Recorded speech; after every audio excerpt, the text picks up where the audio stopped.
Just destruction. Oh, yeah.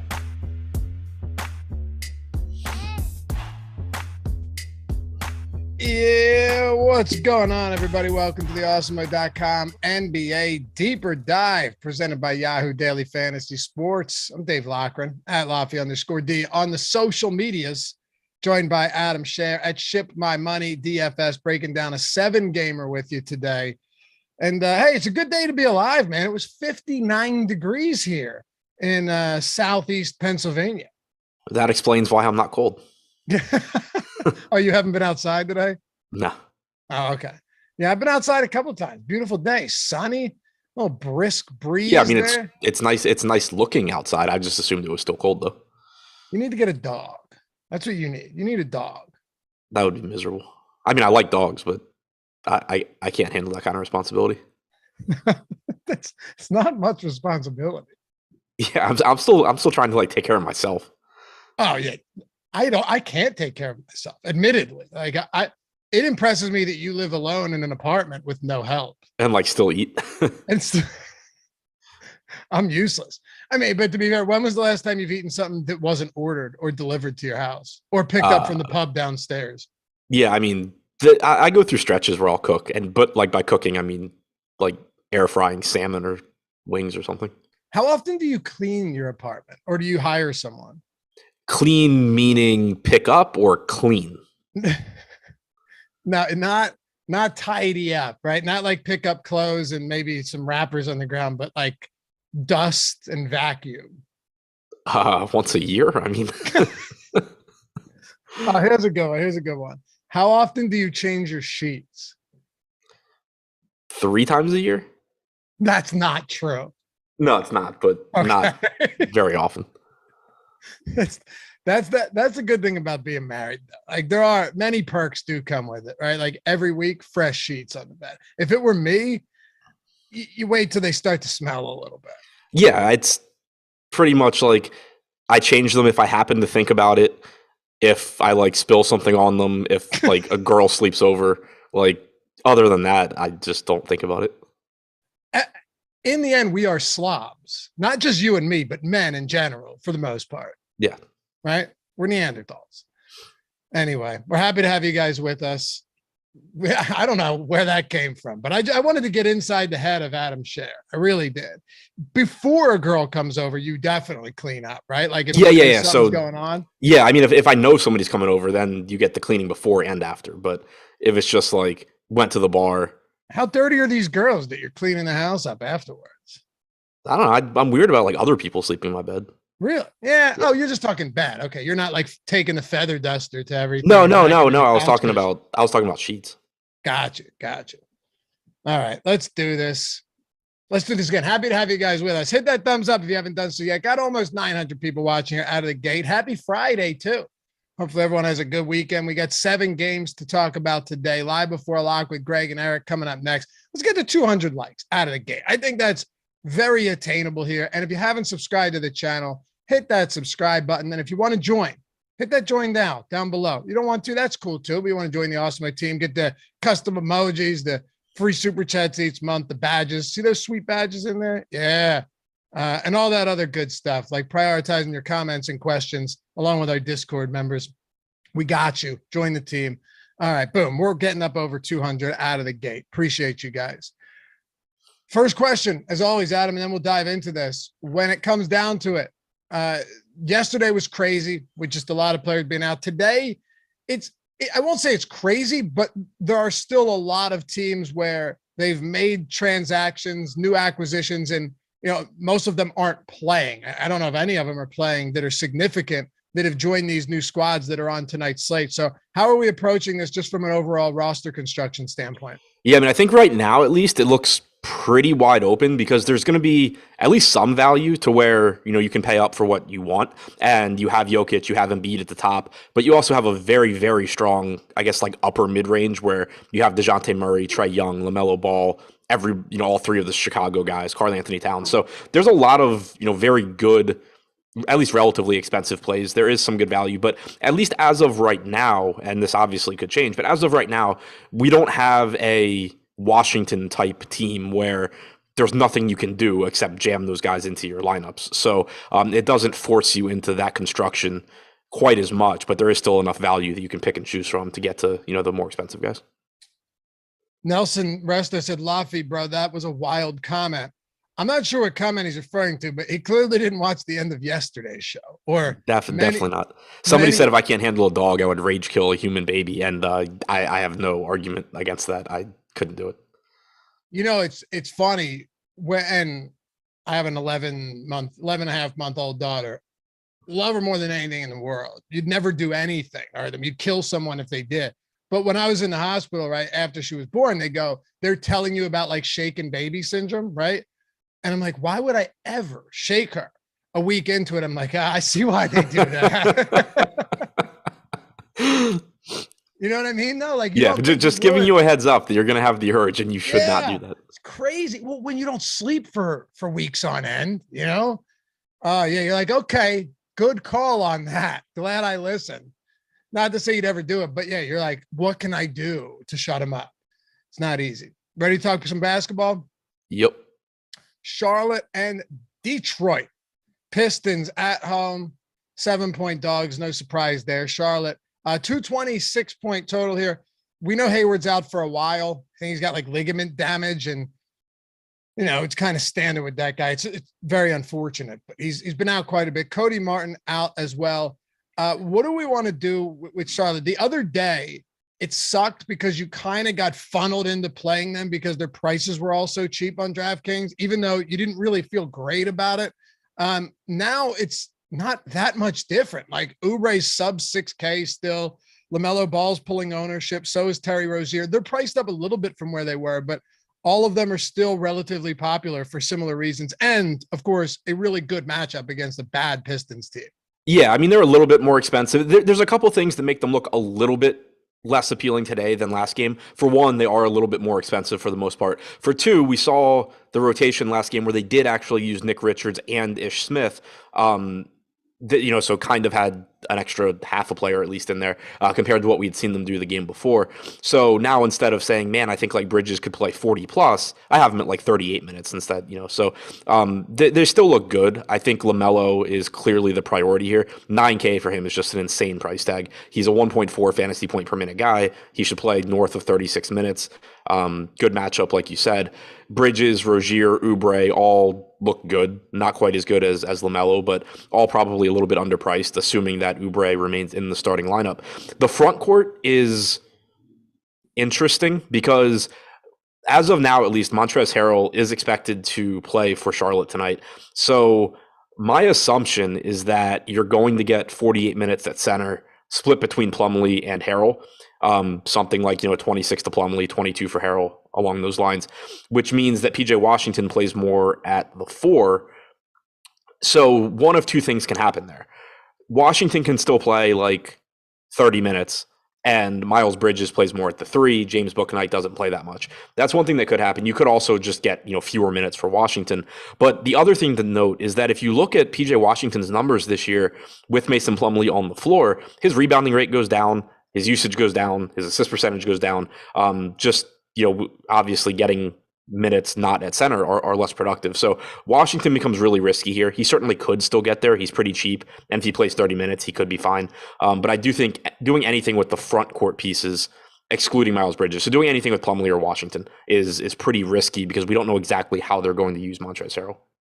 We had a super chat from History Buff. Adam, what's the perfect amount of alcohol for picking the winning lineup? I've tried everything else. You seem to do well that night. You got drunk. You very, very seldom are intoxicated while building lineups. I hate drinking and building lineups. Yeah. Did you even play that night? No, I didn't play that night. Yeah, I didn't think so. Yeah, no, I hate it. I mean, I actually had a good night the other night. I went out and got dinner and a few drinks like before the night slate, and I did well on the night slate. But even that had like a couple of drinks. I absolutely that's different. I absolutely hate trying to build lineups if I'm drinking. Yeah. So there's your answer. So I guess the answer would be maybe like 0 to 2 drinks, not stiff drinks either. Yeah, like if you're just like, if I'm just sitting here, and having a couple of drinks, like not to gonna the point affect where I won't even notice it, then sure. But just loosen you up a little bit, yeah. take the edge off, as they say. Can we talk about Olynyk on the other side of this one? Because you and I got into that yesterday with Trey Lyles being traded. Here's the thing about this, right? You saw Isaiah Stewart get into early foul trouble twice, right? And I know it was a blowout. Olynyk only played 20, 21 minutes, but Luke Garza still played 10 minutes. So what should we be Luka Garza still played 10 minutes as the last man off the bench, but he also played in the first half. So it wasn't strictly blowout related when Olynyk could have pulled those minutes. Am I wrong? Yeah. So that's kind of the tricky thing here. And Josh and I talked about it a bit this morning. The rotation that Olynyk ran yesterday, I don't think was particularly surprising. There was, a good chance that he was going to play 20 to 22 minutes. The reason that I thought he was a good play yesterday is that even in those minutes at 3,700, he could get you there, and there was no guarantee that he wouldn't play more. The thing that concerns me that we saw yesterday is that when Stewart got into that foul trouble in the second quarter, they went to Garza and they didn't go back to Olynyk. It concerns me because it makes me think that they might just kind of be hard capping Olynyk at 20 to 22 minutes at this point. And when you play the backup center type guys, you play them because they're good point per minute players. And sure, Olynyk could pay off 4K in 20 minutes, but the real upside comes when the starter gets in foul trouble or the game blows out or, something happens and you get an extra 4 or 5 minutes from these really good point per minute guys. That's where the real ceiling is. And if Detroit, and I don't know if this is the case, like it could have just been a random thing, but if Detroit's looking at Olynyk and just saying like, we don't want to play this guy more than 22 minutes, regardless of what's happening with Isaiah Stewart or anything else, then you're just kind of missing out on that upper end. And it makes it so like right now, Olynyk is projected for 18% ownership on DraftKings. He's still a decent value option. It's a very good matchup against Charlotte. If you give him 20 minutes, he looks like a pretty good value because he's well over a fantasy point per minute guy. The concern is just how much damage can he really do if he's only going to play 20 minutes and you're getting him at pretty high ownership. Exactly. And he was basically a fantasy point per minute last game. He's north of a fantasy point per minute on the season. The problem is that you and I talked about this, that the ceiling is there. Like you were just saying, we said it yesterday as well. The ceiling's there if you can get Olynyk up to 28 minutes. My concern, or even 26 minutes. My concern is that if Garza plays even a few minutes per game, that's concerning. But even more so, Adam, Stewart was he played 17 minutes. So what happens if Stewart ends up playing, 25 minutes? What's left for Olynyk if Garza's in the rotation? Right. So I don't think Garza's actually in the rotation. Okay, I think but then why wouldn't you? So then you're saying at the same time that the only reason he was in there is because they likely wanted to cap Olynyk's minutes. Right. That's my concern because if Stewart doesn't get in foul trouble, I don't think Luka Garza steps on the floor outside of garbage time. So I don't think he's actually in the rotation. I think you're getting, let's say, 28 minutes for Isaiah Stewart, 20 minutes for Kelly Olynyk in a typical game. The concern I have is normally when Stewart gets in foul trouble there, like it was right after Olynyk subbed out. So let's say even that Olynyk, needed a rest. That's fair. Normally you would just see Garza come in for like 4 minutes and then Olynyk would have closed the half. I was just going to say that. Yep. So you would have at least gotten a few more minutes. Yeah. The fact that they didn't do that really concerns me and makes me think that they really just might be refusing that basically they're just treating it like he has a minutes limit. 100%. If Olynyk came back in for the final 3 or 4 minutes of this first half, I'd feel a whole lot more comfortable, but he didn't. Right. And so basically I'm not saying somebody said maybe Garza was them because they were down by over 20. We're talking in the first half here. It doesn't matter in the first. Exactly. Yeah. That's why he was in at the very end of the game. But we're talking the second quarter. So basically, I guess to recap on Olynyk, I still don't think he's a bad play because he's averaged 1.1 DraftKings points per minute this year. I think it's likely he plays about 20 minutes. He's facing Charlotte. He's only 4K. He has power forward eligibility. All of that makes him still look pretty good. My only concern here is that he is getting the ownership. He's projected to be relatively popular, and it kind of just seems like Detroit isn't going to let him get that upper tier, playing time outcome that you'd really be hoping for. Anything else for Detroit right now? Yeah, Jeremy Grant's still cheap. 6K on DraftKings looks good. You should get 30 to 32 minutes, regardless of Cade Cunningham's status. He actually played like 30 minutes yesterday. He didn't even play in the fourth. Yeah. So maybe you start getting more, but I feel safe assuming the whole damn game. What'd you say? Sadiq Bey didn't see any real limitations. Yeah, he played the whole fourth. Blowout. Yeah, so I think that Grant at 6K still looks good. Bey at 6,500 is okay. He looks better, I think, if Cunningham's out, because you do get a little bit of a usage bump there. Corey Joseph, if Cunningham is out, is only 4,300. He would look good. Diallo looks good if Cunningham is out. Even a $3,400 Frank Jackson looks fine if Cunningham is out. So basically, I think that Stewart and Olynyk both look fine, regardless of Cunningham. Grant looks good, regardless of Cunningham. Bey looks fine, but better if Cunningham is out. And then Corey Joseph, Frank Jackson, and Diallo all look pretty good if Cunningham is out. It really is a good matchup for Detroit, too. Yeah, it's a great spot for them. Talk about Cleveland here. We got the Cavaliers with no Darius Garland. It's not moving the needle a whole lot, right? Just based on the price of like Brandon Goodwin now and certain guys that are just, before you're getting them at 3,500. And now everyone still has those lingering price points because I think Garland only came back for what, one game, right? No, one game. Came back for one game. So you're not going to see any of those prices, come back down enough. It makes them, I don't mind Evan Mobley really ever at a mid 6K price point, but I'm just not really in love with most of this team, even though this Indy squad is bad. Yeah, I see them mostly as just kind of like high upside tournament plays that should be relatively low owned. Mobley's the one that stands out the most because, for one, he's just fairly priced. He's 6,700. He's about a fantasy point per minute guy. Without Garland or Sexton on the floor this year, you have seen a bump in usage rate and assist percentage for Mobley. The concern is, you do have LeVert now. How many minutes does LeVert play alongside Mobley, and what impact does that have? But at the very least, if you take Mobley's average production, he looks fine. And then there's at least some chance that you see increased production from him. LeVert is still more expensive than I really can feel comfortable getting to. The starting lineup here will have some impact on what I want to do, though, because like last game, you saw Rondo subbing in for Garland. If they started Rondo today, I would be perfectly fine playing him at 4,100. If they started Brandon Goodwin, I'd have a harder time because he's 5,400. But I'm assuming they just replace Garland with LeVert, in which case somebody like Rondo at 4,100 is still playable as like a dart throw in tournaments, but it's hard to think you're getting more than like 20 to 22 minutes if that's the case. Caleb Arthur with a super chat said, swear to God, my wife nearly banned me from DFS when Adam said he changes the sheets once a year. To be fair, he said 3 times a year. Yeah. I said that I clean my apartment once a year. Hopefully she's listening. Issue a correction, please. It gets to the point where like I'll think about vacuuming and then I'm just like, oh, I can't vacuum because then my neighbors will hear the vacuum and realize how little I vacuum. Like, whereas if I just don't vacuum, they'll never think about it. They're just like, he must have one of those really quiet vacuums. Right. You have all hardwood? Do you have any carpet? Do you have what do you have? All hardwood except for a couple of like rugs that I bought. Okay. All right. So it's not as bad. The carpets are the ones that, start to get rough.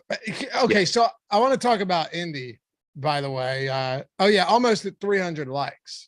You guys just crushing it today.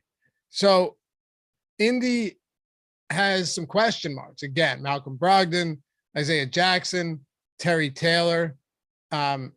Is there any way, is Jalen Smith ruled out? Is he definitely not playing? Do we know? I haven't found anything on that. I haven't seen anything on Jalen Smith's status. I'm just assuming he's not playing. Right. Like typically I assume guys aren't playing the next day unless we get confirmation that they are, which is essentially what we've gotten from Harrell. But even Harrell, like, by the way, I forgot to mention this earlier.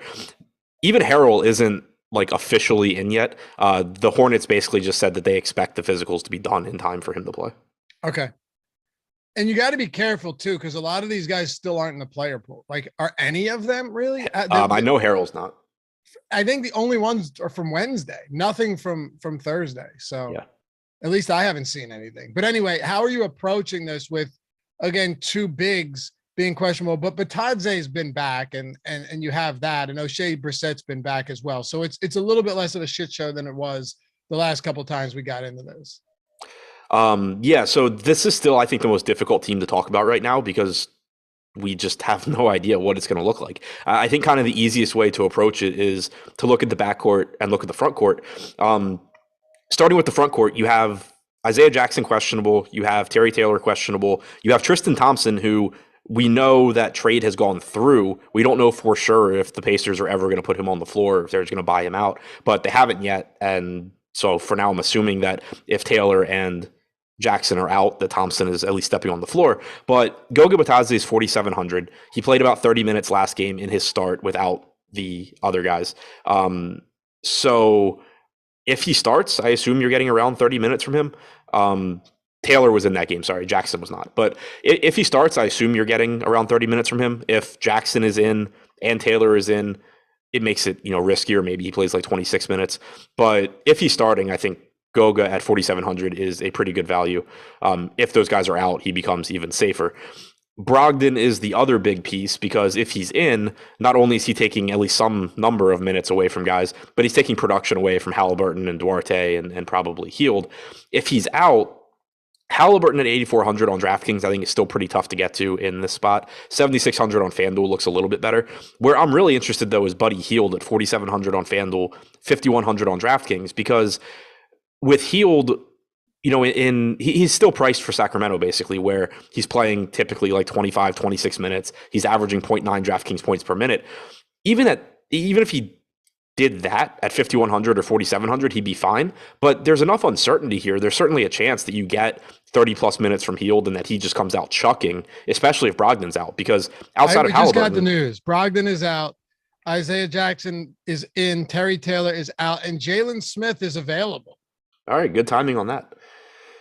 Sorry, go ahead. So we still don't have a starting lineup. I'm assuming Goga starts. He's somewhat risky since Jackson and Jalen Smith are in, but I would still expect he's playing at least like 26 minutes or so he looks fine.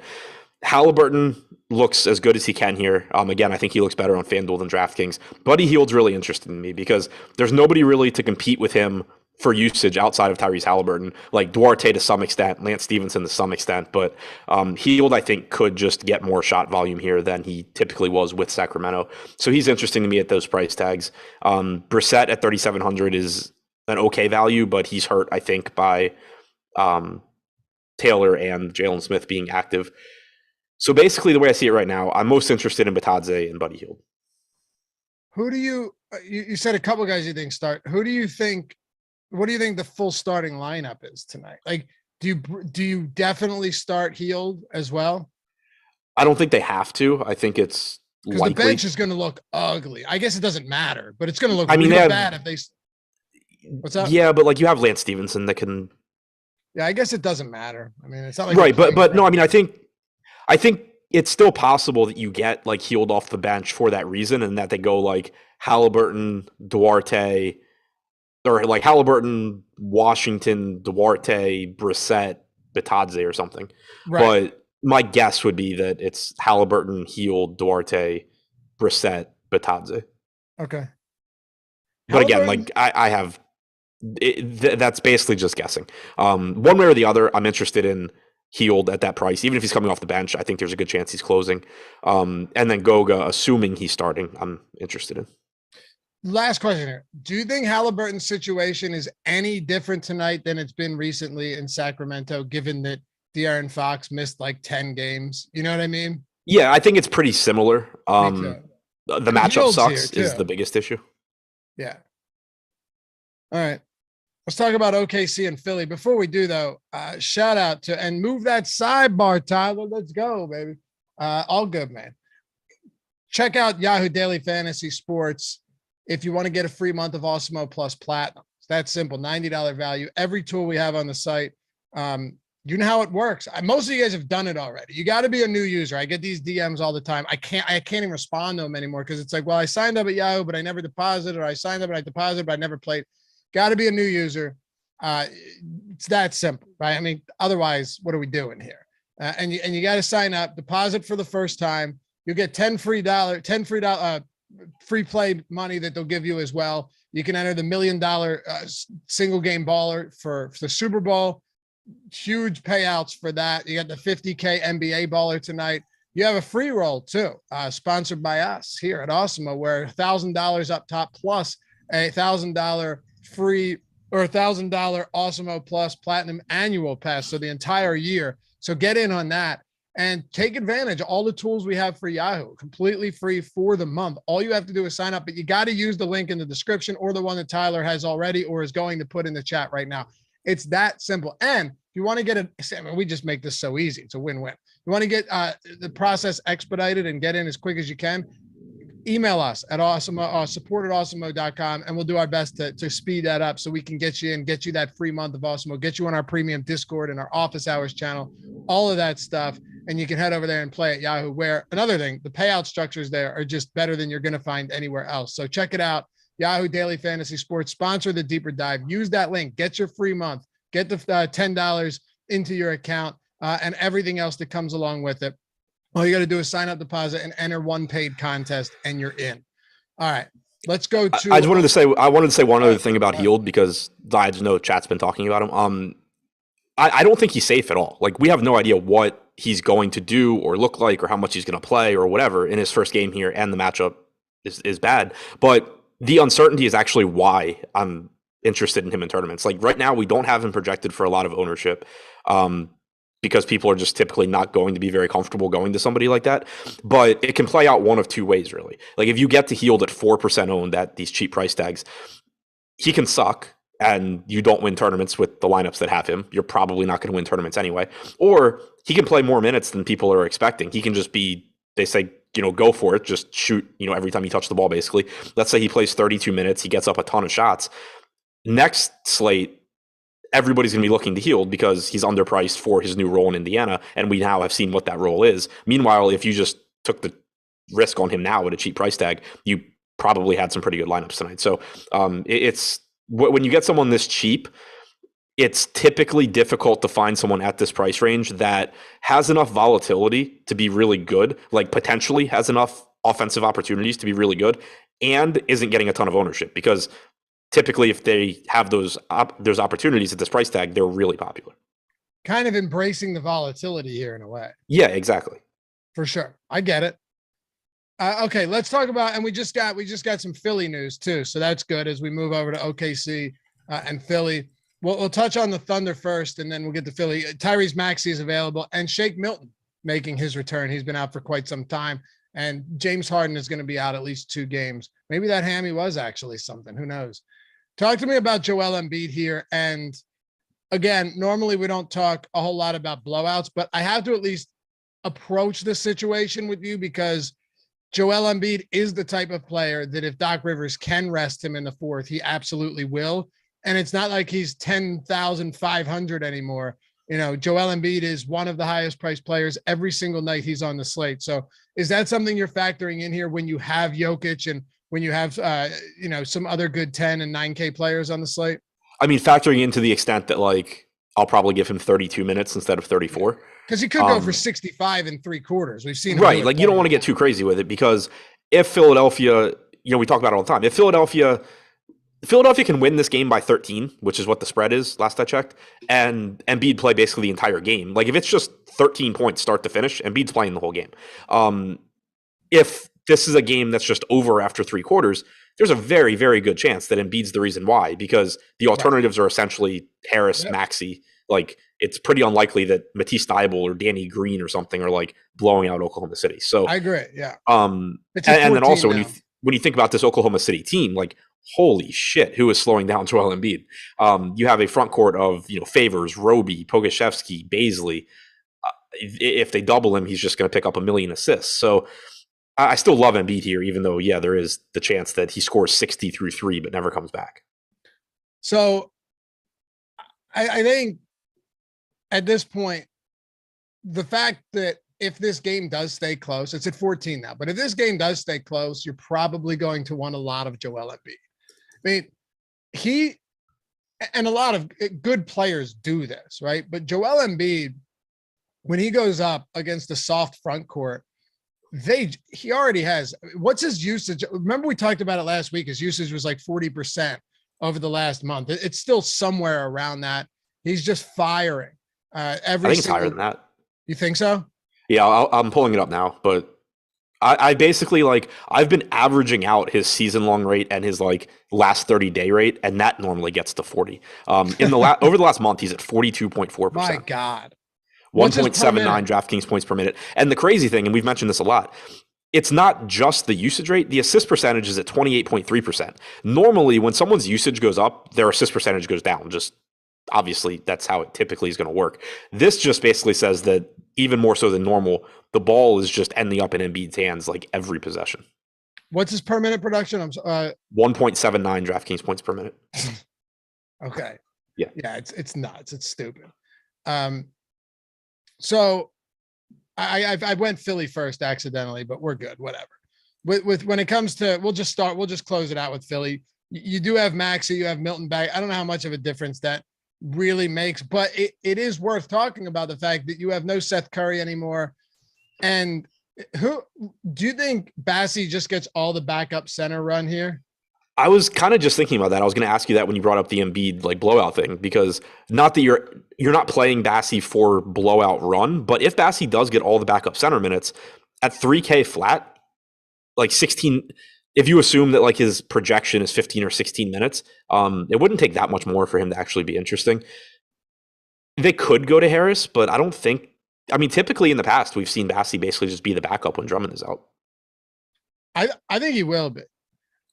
Is it possible that you just have some smaller lineups and Tobias? Because Tobias and Embiid are almost always staggered, right? Like one of them's always on the floor. Right. So it's possible, but let me see how many minutes Harris has even played at center this year. Because I think, and I honestly haven't looked, but going from memory, I think Bassey's basically just been the backup when Drummond's been out. Okay. So without Embiid or Drummond on the floor this year, Harris has played 100 minutes. Bassey's played 160. So I think Harris could get some center minutes tonight. Yeah, he definitely could. Yeah. I mean, they stagger him and Embiid all the time. So if that's the case, my guess is just that he'll play a little bit there and, that'll be it. Do you like anything else? I mean, with Curry gone, you do get Shake back. So that's, he's going to take up some minutes. So just to answer to go, I looked up, there's been 3 games this year where Drummond's been out and Embiid's been active. Bassey has played 8, 12, and 6 minutes. Okay. So I don't think we should be assuming he plays every backup center. I don't think so either. I think Niang could get some additional run today. Guys shooting 40+% from 3. They're going to need someone that can get up 3-point shots at a high clip, but he's not exciting. He's very cheap. Like if I got to a little bit of him in tournaments, I'm fine with George Niang a little bit. If he gets some additional minutes, he's already averaging decent run this season. I don't know how Shake Milton plays into this. So that's kind of the issue here. Yeah. So I'm interested in whoever starts in place of Curry, basically, because Danny Green's 3,300. Niang is 3,500. Korkmaz is 3,800. Milton's 4,200. Any of those guys, if they play, 26 to 28 minutes, are going to look pretty good at that salary. Even somebody like Danny Green, who you can't really trust, but is still really, really cheap. One other thing to mention, again, going back to the Bassey thing. The game where Bassey played 8 minutes, Embiid played 40. The game where Bassey played 12 minutes, Embiid played 36. Okay. The game where he played 6, Embiid played 31. I'm not really sure what happened in that game. I'll pull it up. Yeah. I don't know. I'm still not particularly interested here. Yeah, I mean, it's a 150 max question, basically. But for sure. If you tell me Bassey's playing 16 minutes tonight, I end up with more than 0. At minimum salary, sure. Yeah. Yeah.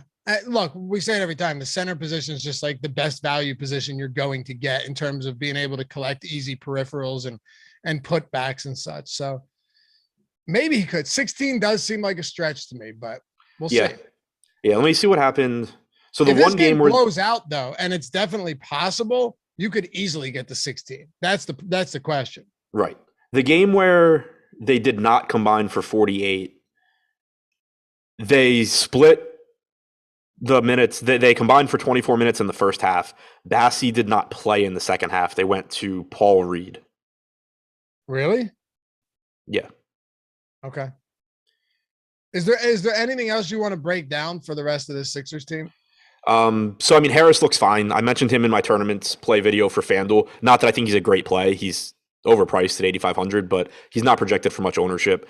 If Philadelphia has a good game and Embiid's not the one torching them, it probably means that like they were doubling Embiid and Harris was getting a bunch of wide open looks. So I don't mind him at low ownership. Same goes for Maxey, but basically I'm most interested in Embiid and then whatever value piece is starting in place of Seth Curry. The problem now though is they just have too many, like with Shakeback, even with Curry gone, they just always have too many swingmen, like too many wings that you don't really, the 2s and 3s that you don't really know who's going to get those minutes. Yeah, for sure. That's what sucks about it. You really have no idea. So anyway, let's talk about OKC. What do you want to do with OKC? SGA is still out. Again, this is another one of those spots though, where the guys that are out have been out, and that kind of drives down ownership. Outside of, we got Kenrich Williams up there, who's been the first guy off the bench here, but is there anybody that stands out to you as a good play for OKC? No, there's guys that you can sort of just get to as, prayers. The problem with OKC is that we're back to this team being an absolute mess in terms of their rotation. So Josh Giddey, they're trying to limit to around 30 minutes for the foreseeable future. That essentially takes him out of play for me. Lou Dort sees a bump in usage. He's at 26.6% without Gilgeous-Alexander this year, but he's also 6,300 on DraftKings. He probably plays 32 to 34 minutes. But again, this game could very easily get out of hand. So I kind of skew towards the lower end there. Like, I'm not saying I assume Dort plays 28 minutes or anything, but I'm not going too crazy with his minutes. Same goes for Bazley. His price is adjusted. There's still a ceiling, but I think he's priced about where he should be. Where I'm most interested in OKC is in the cheap bench guys, because there's just a couple of ways they can get there. Pogoshevsky has played 26 minutes, then missed a game because he was playing in the G League, then came back and played 30 minutes. He's someone that can play multiple positions. He's only 3,500. He has small forward and power forward eligibility on DraftKings. He's not a bad point per minute guy. So I'm definitely interested in him. Some interest in Ty Jerome, some interest in Kenrich Williams at 4,400. But one thing that potentially can mess things up here too is that Isaiah Roby is available. That doesn't necessarily mean he's going to play, but if you throw 10 to 12 minutes to Isaiah Roby, it makes the Williams, Pogoshevsky, Jerome, like all of those pieces a little bit riskier. Whereas if Roby still doesn't enter the rotation, then you just have more minutes to give out. So I think the whole team is risky. I'm more inclined to go to cheaper pieces like Pogoshevsky than anything else. All right. What do we got? 4 to go. We already had to hit on a lot of these games that were pretty insane though, with a lot of unknowns. So let's keep it moving here. Denver and Boston. Free content today. You don't have to sign up for this either. NBA player rankings, NHL player projections, MMA pro plays, all entirely free at awesemo.com. You want to get in on the action for real though, awesemo.com/join. You can check that out. Do a week, a month, a year, one sport, all sports, whatever you want to do. All of our tools built by Alex Baker, Awesemo himself. So they're the best out there. You got Boom Bust Tool, Top Stacks, Lineup Builder, the player projections, ownership, everything for every sport out there, whether it's golf, whether it's MMA, NASCAR, esports, football, basketball, hockey, baseball, if it happens, you name it. If they got contests for it, we got content. We got all the tools you need, and Fantasy Cruncher add-on if you're looking to get in on that as well. So check that out. If you're not ready to do that yet, free content every single day. We try to rotate that and open it up for you guys. All right, Denver. Let's talk about Jokic first. We got to Embiid. How do you differentiate between Jokic and Embiid today? Do you want the same? You want a lot of both of them? Do you prefer one over the other? What are your thoughts? I think they look pretty similar. Embiid clearly has the better matchup against OKC. He's been very comparable in terms of per minute production recently. There's a better chance the Denver game is competitive. Denver, 6-point dogs at Boston compared to the 13-point spread in Philly. But I think they're pretty comparable.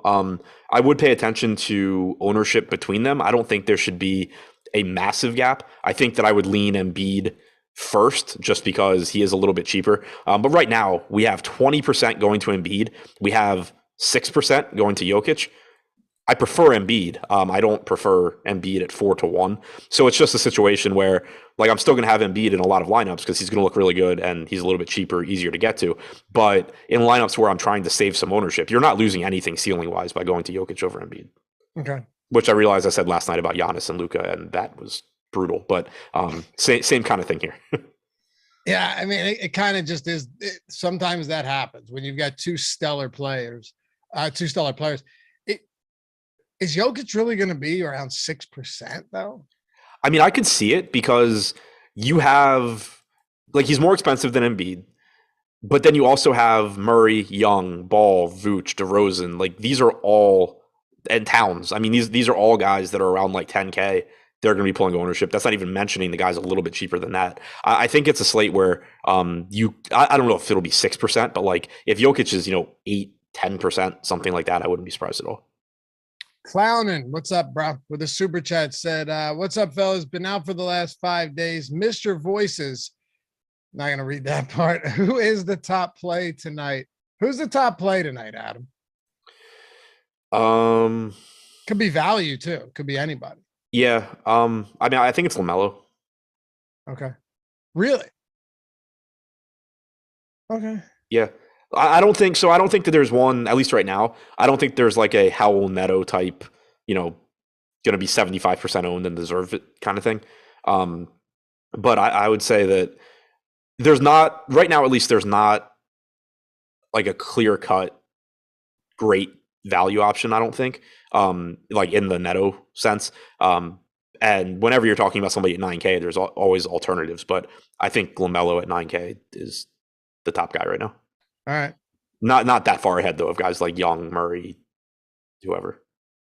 Where are we at? Boston? Was there anything else for Denver worth talking about? Yeah, Monte Morris is out. So we have cheap guys here. I don't know who's going to be in the starting lineup. Josh and I kind of talked about it at length this morning, but with Morris out, there's certainly the potential for more run for Bones Highland at 3,800. We know he's a good point per minute guy, someone that I don't mind getting to here. I'd be kind of surprised if he starts though, because I don't think they really need his skill set in the starting lineup. I think he kind of just plays better off the bench. Who do you think they start? Not Campazzo, right? You think they could go back to Campazzo. He's been basically out of the rotation, but maybe Barton at the 1.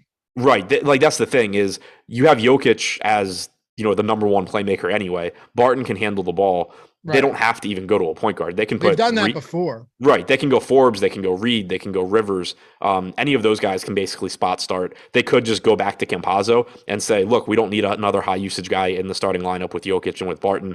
Just go out there and pass the ball. You're good at passing. Go do that. And then you keep Highland in his scoring role with the second unit. My guess at who starts is Campazzo, but it could very easily be any of Campazzo, Highland, Reed, Rivers, Forbes. Like nothing would really surprise me there. Matty Joe said, Loughy don't want to get canceled. I'm still here. And, if I get canceled, though, I'm going out on my own terms, Adam, not reading someone's super chat. You know what I mean? Yeah, I didn't see what he was referring to, though. It was whatever, but I've said much worse, I think. Got it. Yeah, just, no need. All right, Boston. Let's talk about Jason Tatum, Jaylen Brown. No Dennis Schroeder, right? Him and Josh Richardson shipped off yesterday at the deadline. So how does that affect them? Just to preface this, I think when it comes to the big guys in a matchup like this, Jaylen Brown, Jason Tatum, it's not a massive impact, but, Marcus Smart at his price point's getting a good amount of ownership as a result. Does it really affect Brown and Tatum that much? I don't think it affects them too much because, it's Smart. Not like – right. The one question we have here, I haven't seen anything on Derek White's status. We know that the Spurs guys that were involved in that trade are not playing. I don't know if that means White's not playing, but they potentially are very shorthanded. I think they'll have Sam Hauser. They signed him to a normal contract, but he's still listed as questionable. Broderick Thomas is questionable. So there's at least some chance this team has 8 players tonight, in which case it does matter to Tatum and Brown just because they're probably playing 40 minutes instead of, 36 and 38. But really, those guys are going to be high upside options one way or the other. Where it does matter is like Marcus Smart at 5,400. If White is out, you're probably getting, 36 or 37 minutes instead of 32 or 33. The front court, like Robert Williams and Al Horford probably aren't too impacted. You've been getting 32 to 34 minutes typically from Williams when he's not in foul trouble anyway, but it would solidify those minutes because if you only have 8 bodies, it's more difficult for, Williams not to play that many minutes. Same for Horford, who, sometimes plays 26, 27 minutes, other times plays more. If they are very shorthanded here, he looks a little bit better. But basically with the starters, I think more or less you know what you're getting, and it's what we've been getting all season long. Where the Derek White status really, I think, matters is Peyton Pritchard and Grant Williams. Pritchard 3,600, Williams 3,400. If White is in, I don't think you get to either guy. If White is out, though, there are enough minutes available where potentially they're playing 24 minutes apiece at close to minimum salary. How much do you like Marcus Smart today? If White is out, I think Smart looks fine. If White is in, I think Smart looks fine. If White is out, I really like Smart at 5,400. Yeah, absolutely. I don't think White plays, but we still don't know. It's a 7:30 game though, which is nice. You've got 5 of the 7 games tonight are 7:30, which is good. So hopefully we'll have a good amount of information as we get closer to lock. Greg and Eric coming up in about 10 minutes. So don't miss that live before lock show. And I think they got the 30-minute after show breaking down Yahoo, talking ownership across all sites and shooting the shit. So if you're not doing anything on a Friday night, hang out with those fellas. San Antonio and Atlanta. What do we got going on with the Spurs now that White is gone? Vassell is getting a lot of ownership tonight, Adam. And we've seen a lot of value from the Spurs lately, just with, Murray missing spot games here and there and Pirtle missing games. But Vassell just getting a ton of ownership today. Yeah, and I think he deserves it. I'm expecting him to start in place of Derek White.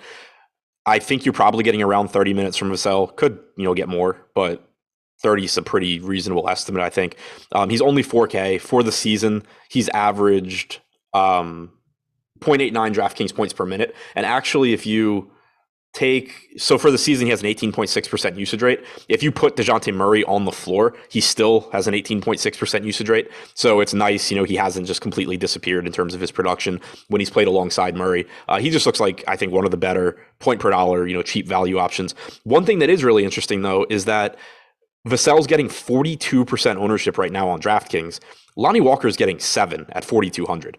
I think Vassell is the better play. I think he plays more minutes. I think he's safer.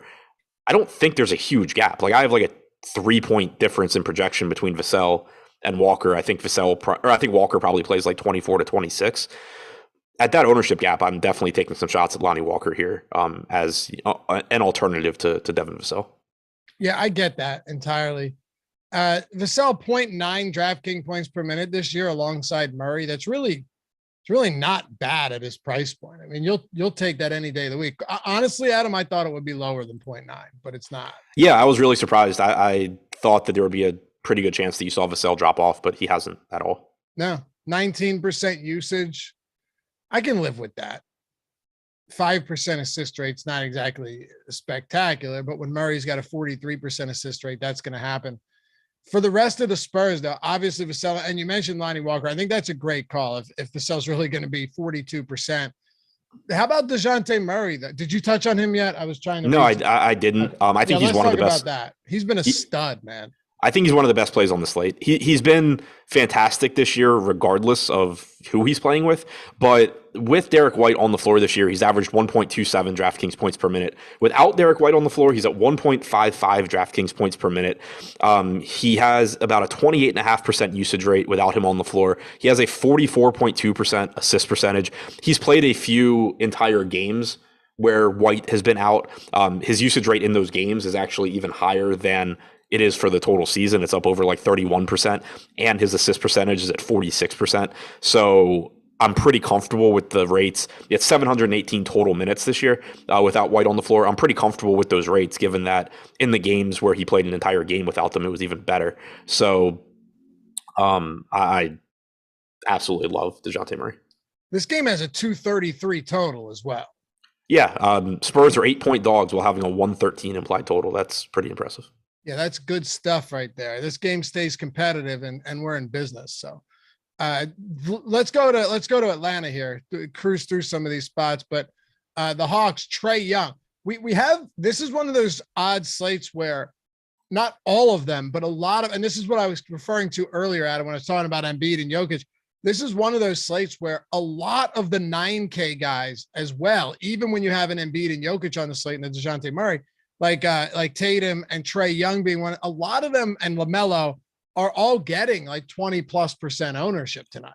Right. This is why, like when we talked about Embiid and Jokic, you had like a combined 26% or whatever going to them. Right. It's that they're really good. And obviously they're fully capable of just going for 80 and being must-haves. But if those guys only get like 60, you probably don't have to have them because there's a good chance that you're getting 50 plus from some combination of Young, Murray,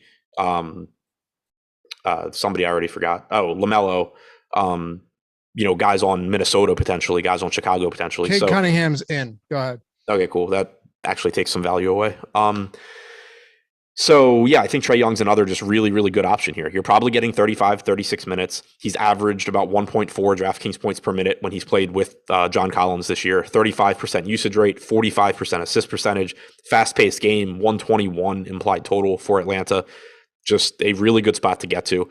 After Young, the rest of this team looks playable. They don't stand out the way Young does, but Collins at 6,600 looks good. Kevin Huerter at 4,200 is a reasonable pivot to, let's say, Devin Vassell's 42% ownership. We have Huerter getting 22%, so still getting ownership, but still like half. DeAndre Hunter at 14% looks fine. Gallo at 41%, projected for, or at 4,100, projected for 7% ownership, looks okay. I also don't mind taking shots at Clint Capella here. I mentioned him as the number 5 guy in my DraftKings tournament video. I have zero confidence in his minutes. I don't think you realistically can say he plays more than 22 or 23 minutes because we just haven't seen that at all recently. But he's a 1.14 DraftKings point per minute guy. And just because we haven't seen it at all recently doesn't mean there's a 0% chance it happens. There's a low percent chance you get like 26 plus from Capella, but it's greater than 0. And if it happens, he probably is like arguably the best value play on the slate. So even at 22 to 23 minutes, he's going to look pretty good, or at least, decent. And if he does happen to get more minutes, then you're in a great spot. So I'll gamble there, even though I don't expect it to come through all that often. Okay. We had a super chat from Adam Palmer. How do you feel about Zach Collins? Well, Eubanks is gone, but even with Collins playing the first 2 games, Eubanks was bumped outside of blowout runs. So, Collins is essentially just getting all the backup center minutes. Yeah, he's been great in his couple of games this year. He's averaging like 1.5 DraftKings points per minute, but I'm not buying into that yet because for his career, obviously different team, but for his career, 156 games played, he's averaged 0.8 DraftKings points per minute. I can't project him for more than 17 or 18 minutes here. So just not somebody I'm getting to. Patrick E. Tiffer. Welcome to Team Awesemo, man. That badge looks good, bro. Glad to have you. And 37 likes from 500. So let's get that. We got 4 minutes to go. We'll make that happen. Be highly appreciative. Tyler, I got to bump the Hall of Fame segment. Maybe they can do it on Live Before Lock. We've done it every other day this week, though. So we're okay. We'll get back to it for the next one, especially after the Super Bowl. Going to have some big hits for sure. Let's close it out with 2 games, Adam. Minnesota and Chicago. The Minnesota Timberwolves. Other than Beverly, do we not just expect all of these questionable guys to play? Because that's really been the case. I expect Beverly to play too. No, I know, but what I'm saying is all of these guys have been questionable, but they haven't actually ever sat. They haven't sat recently, despite being questionable. Beverly actually sat last game. That's what I was saying. Yeah. It's really weird because they've all been questionable. They've all played. Then Beverly sat the second half of the back-to-back.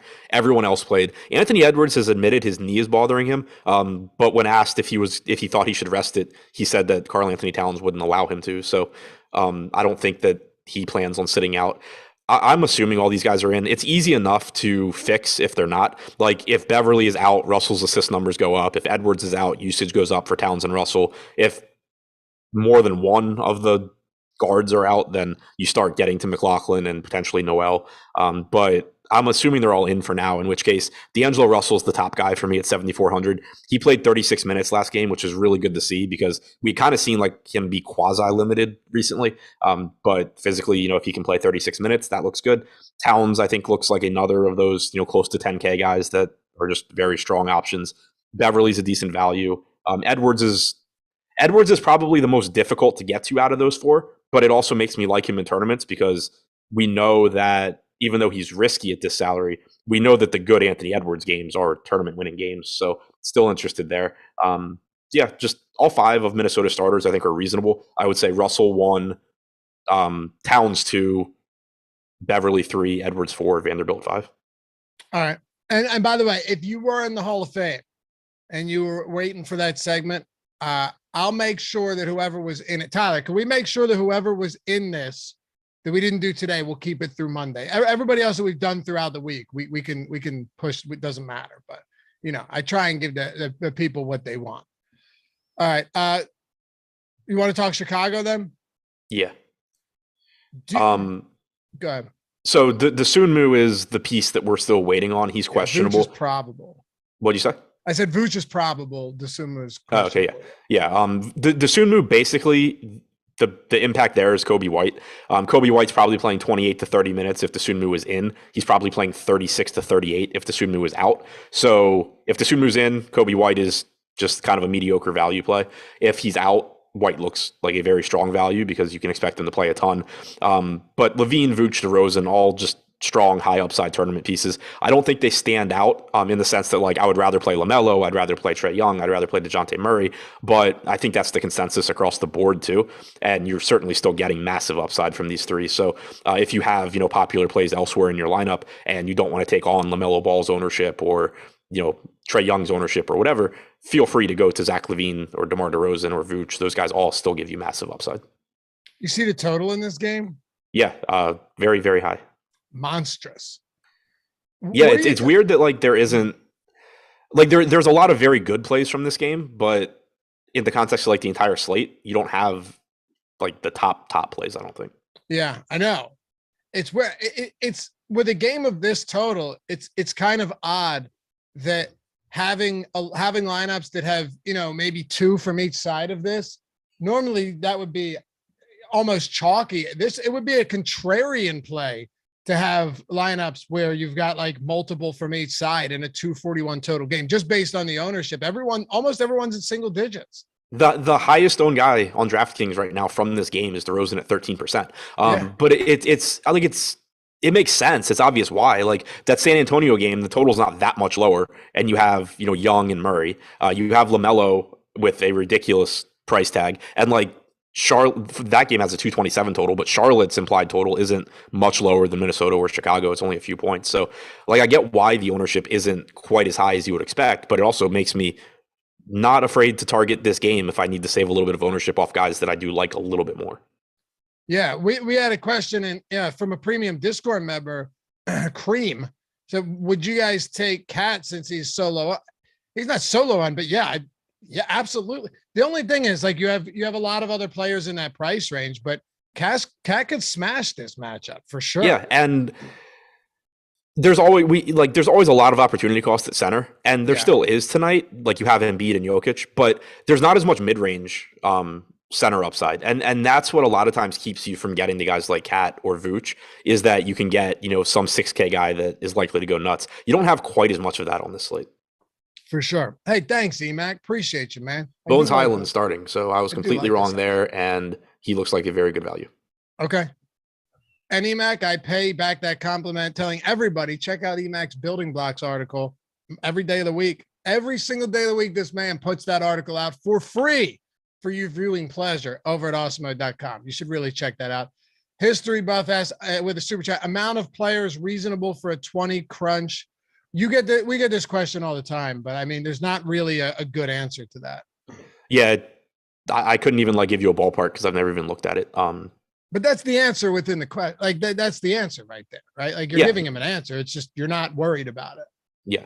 One thing to mention, because obviously Highland's going to get ownership now since he's starting. He has played 242 minutes with Jokic on the floor this year. He's only averaged 0.77 DraftKings points per minute. So, like, that's nothing to sneeze at, but the usage rate's 20%. He's the kind of guy that you would expect to take a step backwards the more minutes he's playing with Jokic. All right. Adi Yogi, your positive attitude and just overall ability to find the silver lining in everything is really admirable, my friend. You are something else, guy. I mean, holy shit. Orlando, 13.5 point dogs against Utah. We'll wrap it up and toss this over to Live Before Lock. against Utah. Rudy Gobert questionable and Rudy Gay out. What do you want to do with the Magic? You can hit this one on both sides. I'll hang up and listen. Yeah, there's not a ton to like here, I don't think. We have Jalen Suggs said he's expecting to play. Cole Anthony looks fine at 7,200. Same can be said for Carter and Wagner. Brutal matchup, though. One of the lowest implied totals on the board. Rudy Gobert on the other side could be back tonight, which would make the defense even better.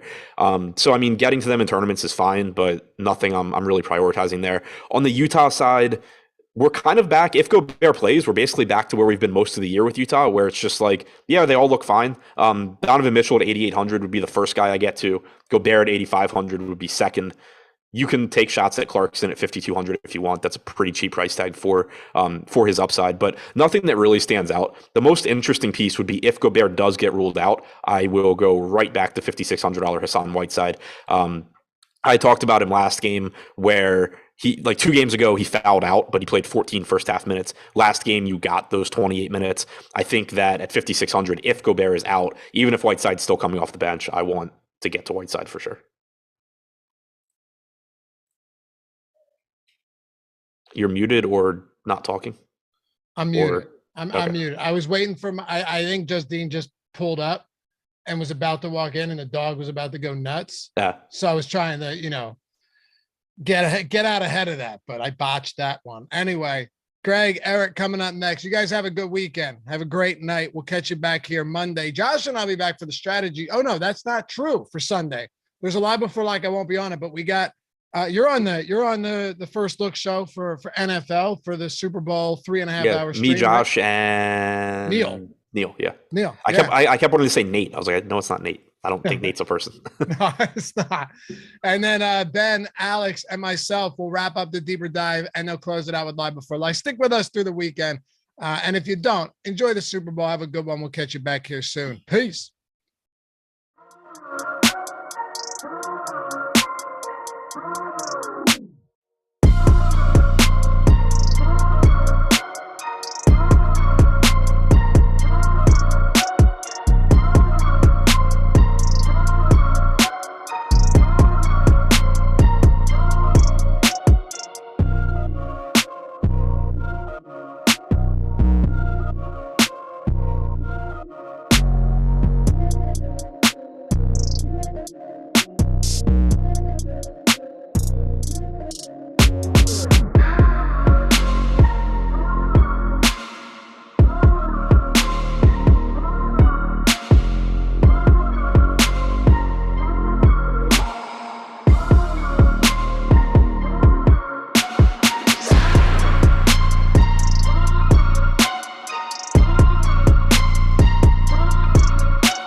Yeah, what's going on, everybody? Welcome to the NBA Live Before Lock show, presented by Yahoo Fantasy. I'm Lindquist, excited to be talking this 7-gamer with all of you. Smash that like button as Greg and I get in here. Hit that subscribe button, that notification bell. But I want to get it over 1,000 on a Friday. That would be really, really good. Seems aspirational, but I think we can get there with 2.6K people hanging out there in the chat. So good to see you all here. But let me introduce my co-host here. He's the guy that we're on Live Before Lock. It seems like 7 days a week. It would seem like that at this point. You know what? I'm okay with that because he is the godfather to my lovely dog, and I wouldn't bestow that honor to just anybody. So at Ehrenberg DFS, he's Greg Ehrenberg. How you doing, my dude? Yeah, I don't know how I feel if you feel like you spend all these days when it's really 4 days a week. It's like, but it feels like so many. It's so difficult, so tough to get through. But yeah, good. We've got what I think is a pretty perfect sized NBA slate, 7 games. We got value plays. We got some pay up options to choose from. It's good. I like this slate. Yeah, we got some interesting news. Bones Highland is going to be starting here tonight. That's fascinating. We got confirmation that Devin Vassell, everybody's favorite value play, the guy that's just popping in the Boom Plus tool. I'm kidding, by the way. He's not. It's the opposite. But that's going to be a fascinating talking point. Excited to be talking this slate with you all here. I have to ask you, though, Greg, it's what I always do. What piece of news is going to be shaping your lineups the most between now and lock?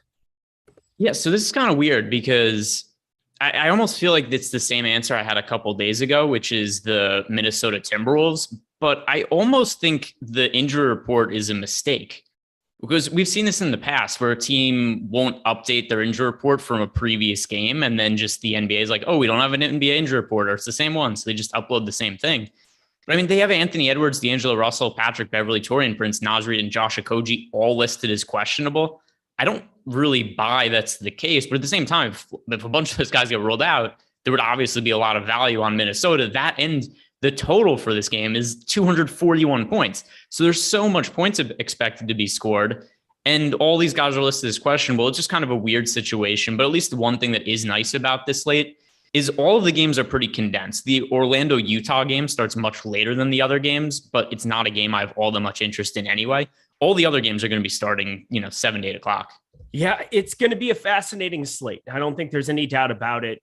We have a lot of these early ones, as you said, every game locking between 7 and 9 on the East Coast. That is not the makeup time, the make-believe time of 4 to 6 my time. So that's just imaginary. It's not real life. Let's get to it here, my friends. It's time to go position by position like we always do on this show. And on the top end, we've got Kelly Oubre, LaMelo Ball, 2 Charlotte Hornets going up against Detroit. Cade Cunningham is active for this game. Maybe that helps a little bit. I think it's just whatever. Maybe from a fantasy perspective, somebody we can take shots on. But everybody seems to be back there. Jeremy Grant, Kelly Olynyk, all those guys for Detroit. Doesn't really bode well, I think, for Cade Cunningham. I think the price needs to come down a little bit. But let's start with Kelly Oubre and LaMelo Ball. I'm still all in on LaMelo. I think 9K is stupid. I brought him up the other night where I thought in that early swap, which that slate went really, really well for us. LaMelo Ball was the only guy who popped from Charlotte, and it was the only guy we felt like we wanted to be invested in. But Kelly Oubre, 5,900. Are you investing in him on this slate? Yeah, I like Kelly Oubre. And, once again, I'm not really holding out for the Minnesota value like we did the other day. And we did get lucky on that slate because even though the Minnesota guys ended up playing, it was Josh Hart that got rolled out. So we had all the Portland guys playing, all of them crushed on that slate anyway. So it all worked out. I don't feel like I could hold out for the Minnesota guys because I don't know what your read is on the situation, but it's just weird to me that all of the players who are listed as questionable today are the same guys that were listed as questionable the other day, and they all played that game. So why would their situation be any worse? Patrick Beverley was out that game and he's questionable, so maybe that's legitimate. But how do you read the injury report for Minnesota? Because literally their entire rotation except for Cat is questionable. For me, I'm not putting a ton of stock into it. I'm pretty sure Russell and Beverley are going to play in this spot. That's kind of what I'm assuming. Edwards, I think, plays as well. I have everybody in for Minnesota. Do you have anything different than that? No, I think they're all going to play. Yeah, me too. So I'm not really even thinking about it too much.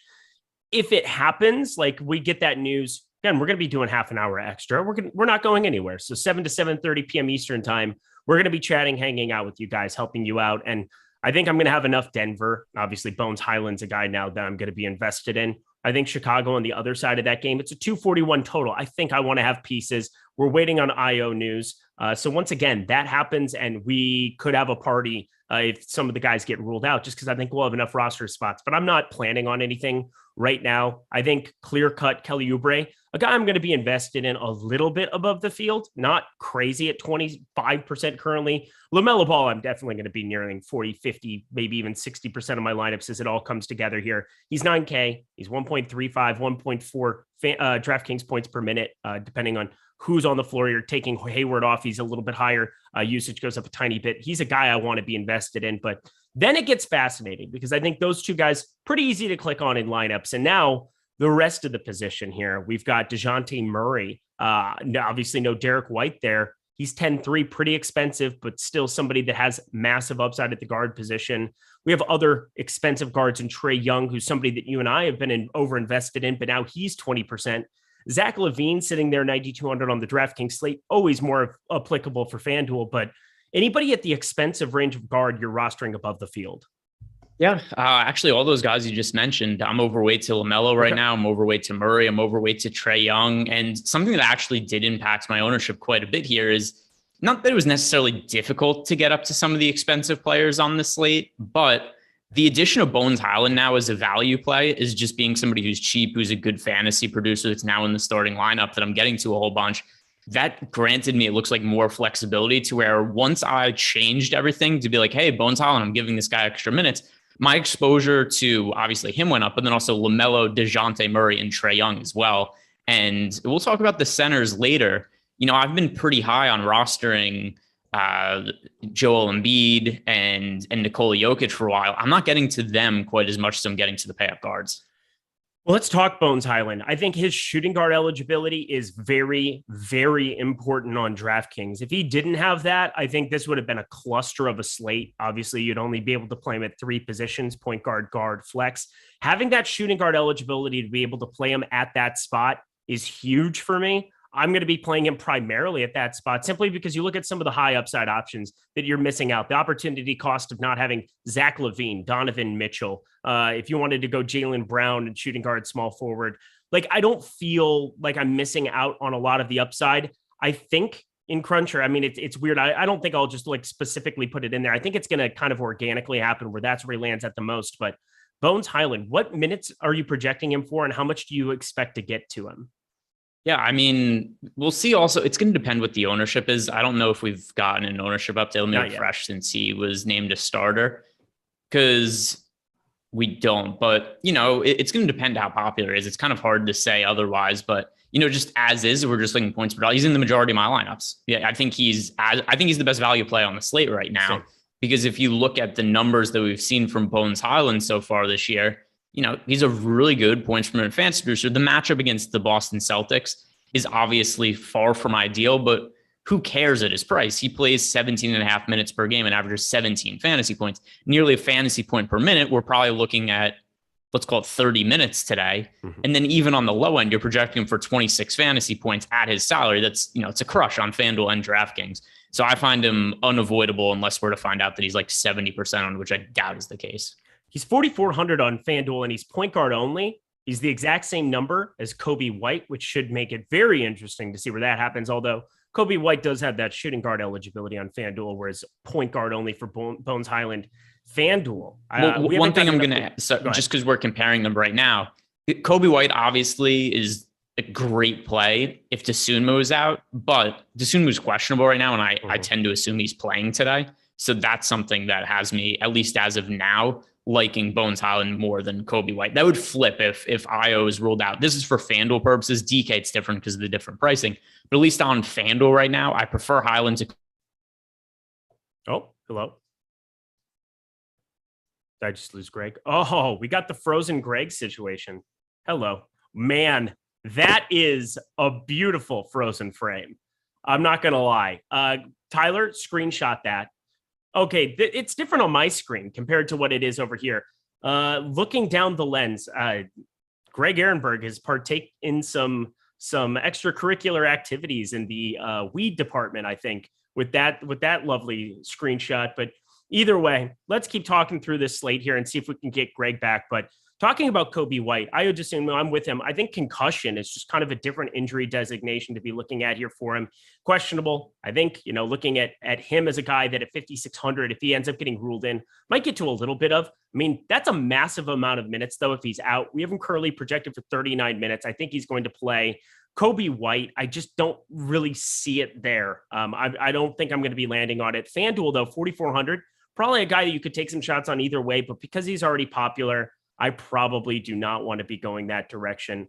Rest of the guard spots, again, chat, go ahead and fire some stuff in if there's somebody you specifically want to know about. Indiana really isn't a team that I'm landing on at all, as sad as that is, because I want to be able to roster these guys. The prices just need to adjust for the new situation, whether it's Tyrese Halliburton. Obviously, Dwayne Washington could be playing minutes. Buddy Hield, if he starts, I mean, that's the guy I think I would take some shots on. I never like playing him when he's popular, but I'm not a huge Buddy Hield truther, but there's no doubt about it. He can get hot from three, new situation. You just kind of never know. At 5,100, he's sub 5%. Probably the only guy I'll get to in a handful of lineups here, but definitely want to find a way. You know I'm here, by the way? No, I had no idea. You disappeared. Yeah, so for whatever reason, Zoom just kicked me out. It was like, hey, we don't like your analysis today. Apparently, Zoom was like, no, we're playing Kobe regardless of whether IO is in or out today. Because literally I said that, and then Zoom just booted me, and I was confused. I was like, did my internet go down? So I checked my phone. Chat's still running. My phone's still up. Zoom was just not having it. But whatever, I'm here. That's beautiful. I was just talking about some of the situation we have for the Pacers as well. I think Buddy Hield might be a guy to take some tournament shots on. Do you have any kind of an opinion in that direction? I don't think there's anybody else from Indiana from the backcourt that I want to be getting to. So there's upside in Buddy Hield if he's to play his full allotment of minutes. It's hard for me to buy that's going to be the case though, because we've seen pretty frequently players get traded to a new situation when they make their debuts. The minutes tend to be limited, and we saw the same thing on the other side of this game. So the Indiana Pacers are playing against the Cleveland Cavaliers. Today, Karis LeVert is going to be starting for Cleveland, but look at what happened in his first game with the team. He was active. There was no real issues, but still, he comes off the bench. He plays 28 minutes. And in itself, 28 minutes, it's not like that's, some limited amount. But the point is, we generally see guys take a step back in playing time when they're introduced to a new team. So that's something to me, like it's hard for me to give Buddy Hield a real significant amount of run unless we find out definitively that he's starting and no minutes restriction. Karis LeVert is starting. There's no Darius Garland there today, but still 8,600 on DK. That's just going to be harder with the likes of Mobley, Kevin Love, Jarrett Allen, all these guys in the rotation that can definitely make it a little harder to achieve an upside at 8,600. I think this is probably the closest to playable he'll be until he gets underneath that 8K number. That would be excellent with the Cleveland.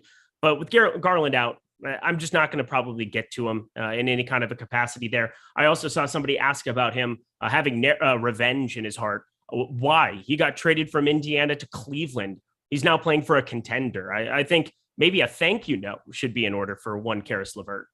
Yeah, like what is he vengeful about? Like what would his grievance be? How dare you trade me to a team where I can't put up gaudier numbers? And maybe like, oh no, I want to be stuck on this shitty Pacers team that never wins games. I'm sure he doesn't hate them. Yeah, Jeremy Grant maybe does. That's the Jeremy Grant thing where he says, or apparently he said that he wanted to be on a team where he could be the number one. Well, Detroit's probably the only place you can do that. Oh, whatever. Rest of the guard spots here. Is there anybody else from a tournament perspective here? Because that's what everybody's focused on there in chat. And that's what I'm focused on. That's what you're focused on. Anybody that's really sticking out for you at guard that you're getting massively over the field that we haven't talked about yet?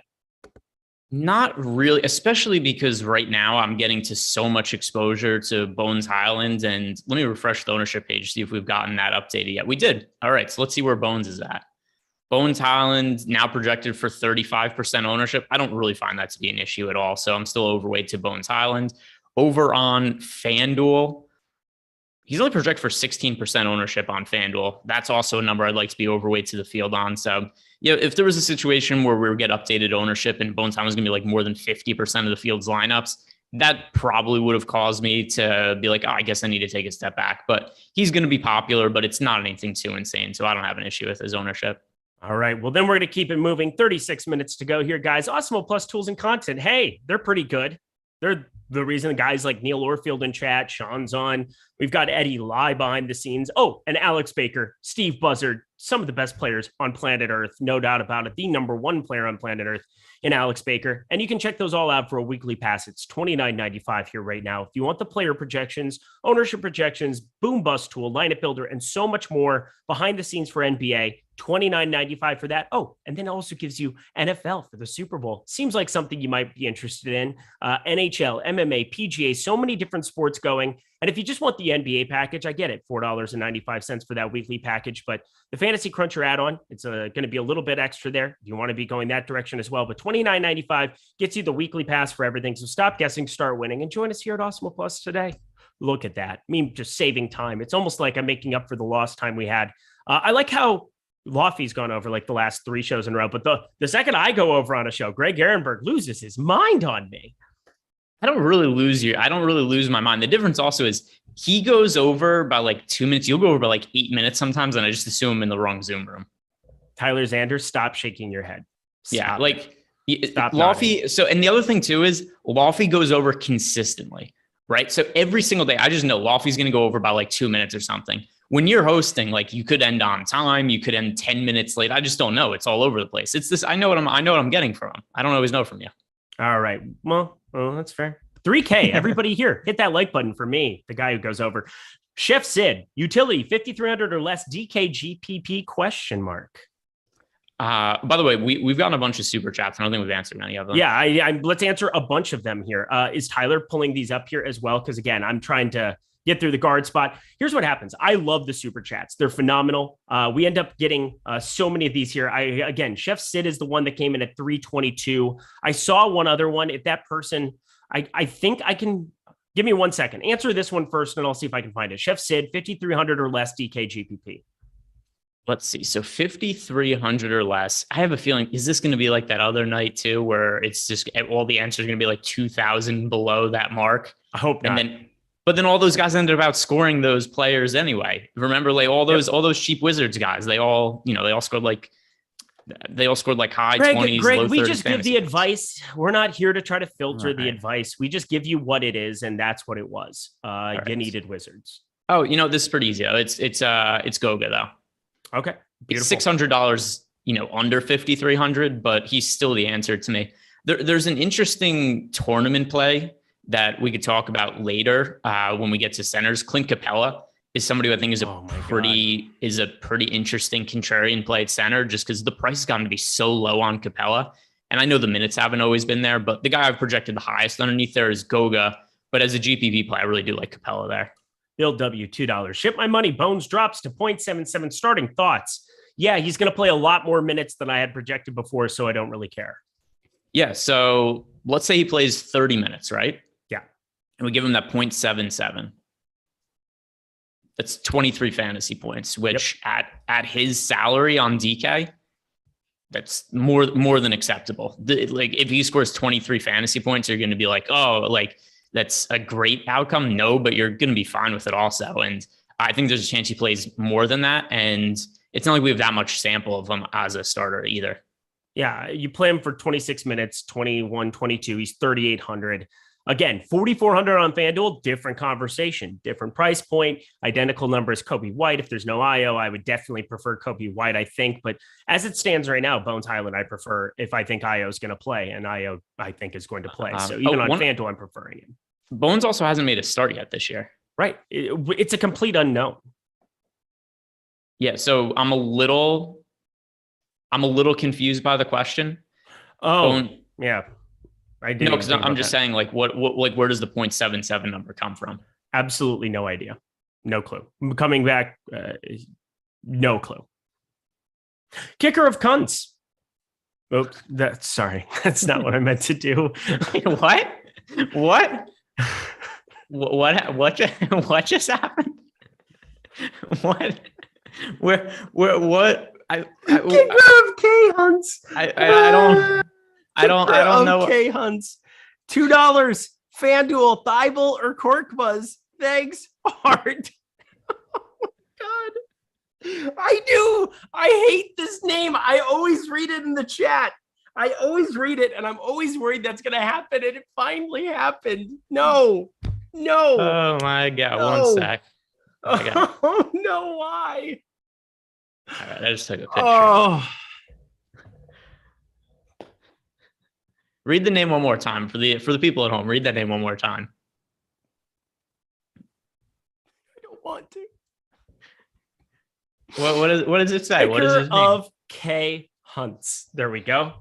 $2. FanDuel, Thibault, or Korkmaz. Thanks, with a heart emoji.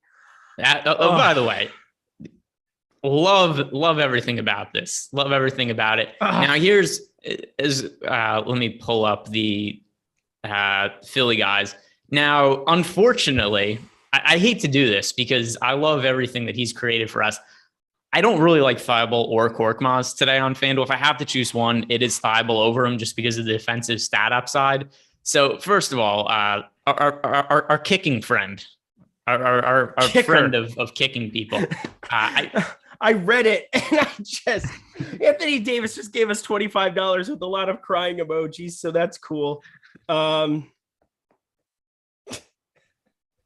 was so reading the name. By the way, it took a second for that to register for me too, because I'm just sitting there like, all right, what's the next question I'm going to be asked? Then you just say kicker of cons. And I'm like, what? Yeah, like what have I missed here? So between those two, I do prefer Thibault, but neither one of them are priority plays. Like I still don't really find a need to get to Thibault. If I can't get the like button from that, I'm never going to get over 1,000 likes on a show. Kicker of K Hunts. I'm so sorry. It's okay. It's not your fault. It's not your fault. Goodwill Hunting scene. It's not your fault. All right, let's get to it, boys. Forward position. How do we even just like go back to being professional after this? Like, how do I do this? We regather. We read the super chats. Okay, there we are. $25 from Anthony Davis. Thank you so much. You're the best here. Joe Anderson, Olynyk or Brissett? Power forward 4,100 or under on DraftKings.com. Tyler, I'm pretty sure there were some questions from the top of the show that we've scrolled past at this point. If you could find them, that would be terrific. So the question was Olynyk or Brissett. So of those two, it's Olynyk, and mostly just based on I don't have exposure to Brissett today. But as for Olynyk, it's hard for me to feel totally confident in him. I'm fairly sure that I'm underweight to him based on his current ownership projection. Let's see what the most recent one is. So Kelly Olynyk, he's currently projected for 17% ownership. I don't have that much, so I'm underweight to him. I'm closer to 10%. I could see the upside in him, but the minutes just aren't there right now. And we have Cade Cunningham coming back in the picture. Olynyk's a really good points per minute fantasy producer, so it wouldn't be crazy to see him get hot, hit some shots, play extended minutes. But without the playing time there, it's hard for me to project him to the point where I want to have him in more than what the field has right now. Let's have the Devin Vassell discussion, because I think this is a very important talking point for this slate. He's 4K on DraftKings, pulling 37% ownership. I think Bones Highland emerging helps take away a little bit of it. We were not starved for value, but I would say the value today is definitely worse than it's been on, 90% of the last couple slates that we've been playing here. He is projecting out terrible in the boom bust tool right now. One of the most currently the most negatively leveraged player over on DraftKings here. I'm refreshing it once again to double check that, but Devin Vassell, he's now announced as he's going to start. What is your interest level in the absence of Derek White here? Yeah, it's pretty high. And you and I have both played Vassell, I'm pretty sure, highly on multiple occasions so far this year. And I'll pull up his numbers right now as a starter. But I mean, the one hesitancy I think there was to have with him coming into the day, it was just, we didn't know if he was going to be starting, because we see Pop do such weird things with the starting lineups, move guys around and whatnot. But overall for the season this year, 8 starts for Vassell. He's played 30 minutes per game in those starts, averaging 24.5 fantasy points. I project him fairly well. I do slightly prefer Bones Highland to him right now because Highland's cheaper, and I also have Highland projected for slightly more fantasy points. But that aside, I still really like Vassell today. Man, a lot of people want to cancel me. A lot of vitriol there in the chat. I will say, I apologize if anybody was offended from such things, but guess what? I'm still here. I haven't been pulled off the airwaves yet. And we're going to continue. I did before. Apparently there was like preemptive. Zoom knew what was coming. Oh man, they were just like hit eject for Greg on this show and then let Eric go down himself. Orion, $1.99, FanDuel GPP last man in. Herder or kicker of see, there you go. Play Kevin Herder. How about that? Yes. Between those options, the answer is Herder. No, actually, I'm kind of leaning the other way because I've gotten a lot of enjoyment out of the other one. Tyler Zander found them. Oh my gosh, we have more super chats coming in. Tyler Zander actually providing some service here in the absence of Jordan Klein. Tyler Zander, best producer in the game, named Tyler Zander. I don't know another Tyler Zander. It's like I've never seen a blue duck. Here we go. Did you find them? Are they coming in? 1 second. All right, we'll keep going here talking about forwards. Kevin Herder, Atlanta. John Collins, Atlanta. Couple of Atlanta pieces that are garnering quite a bit of attention here. 233.5 total there for San Antonio. Some higher totals that we're looking at on this game. Obviously, 241 is just gigantic. Chicago and Minnesota here. But are we looking at Herder and Collins as guys that you're getting to in your lineups as well? Not as much as the field is. And that's also one of the other reasons I like Clint Capella today. I think he's a really good pivot off of John Collins because all of the same concerns with Clint Capella's minutes, they exist for John Collins as well. It's not like John Collins is playing massive minutes. Here's what's happened with this team. We used to see Clint Capella start and play center minutes, and then Collins would play some of the backup center minutes. Okongwu would play some minutes. Now what we've been seeing is that Clint Capella and Okongwu generally just split the center minutes in half, which means John Collins also doesn't get center minutes. So then as a result, over the last month now, John Collins is playing 28 minutes per game. Not that much playing time going to John Collins. It's just a crunch for the big man rotation in Atlanta. Relative to salaries, though, I think Clint Capella is the most upside of any of these guys. So I understand that we've seen a reduced salaries kind of across the board. A lot of people are leaping at John. I still project John Collins for more minutes than Clint Capella. But Clint Capella is the better points per minute fantasy producer. And I still think there's opportunity for Clint Capella if he's going well, because one of the other reasons he's played limited minutes other than Okongwu playing well is that Capella hasn't as much.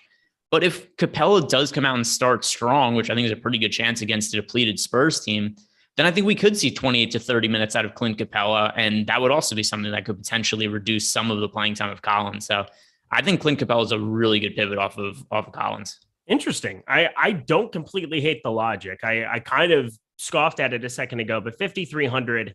My biggest issue with him is just low 20s minutes for a guy who's still 5,300. He would really have to do something special, it would seem like, to get away from some of those minutes, to just see more minutes here in any kind of a scenario as it stands. So if that happens today against San Antonio, that would be that'd be excellent. We have seen 26 minutes for him going back to middle of January, so I don't completely hate it. Let's do this. We've got some other super chats. We'll get it caught up, and then we will rock out 23 minutes here 23 minutes until lock. Then we're not going anywhere. Half hour Yahoo show. I believe they're still sponsoring our show here today, so thank you so much to them.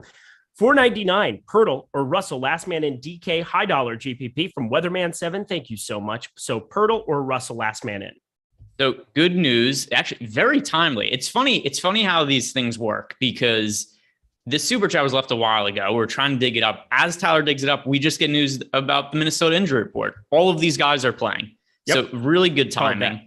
And I was just kind of scrolling through to make sure, because it was so many players that got ruled in at the exact same time. That was kind of, like, I was just trying to make sure that D'Angelo Russell was amongst those guys that got ruled in.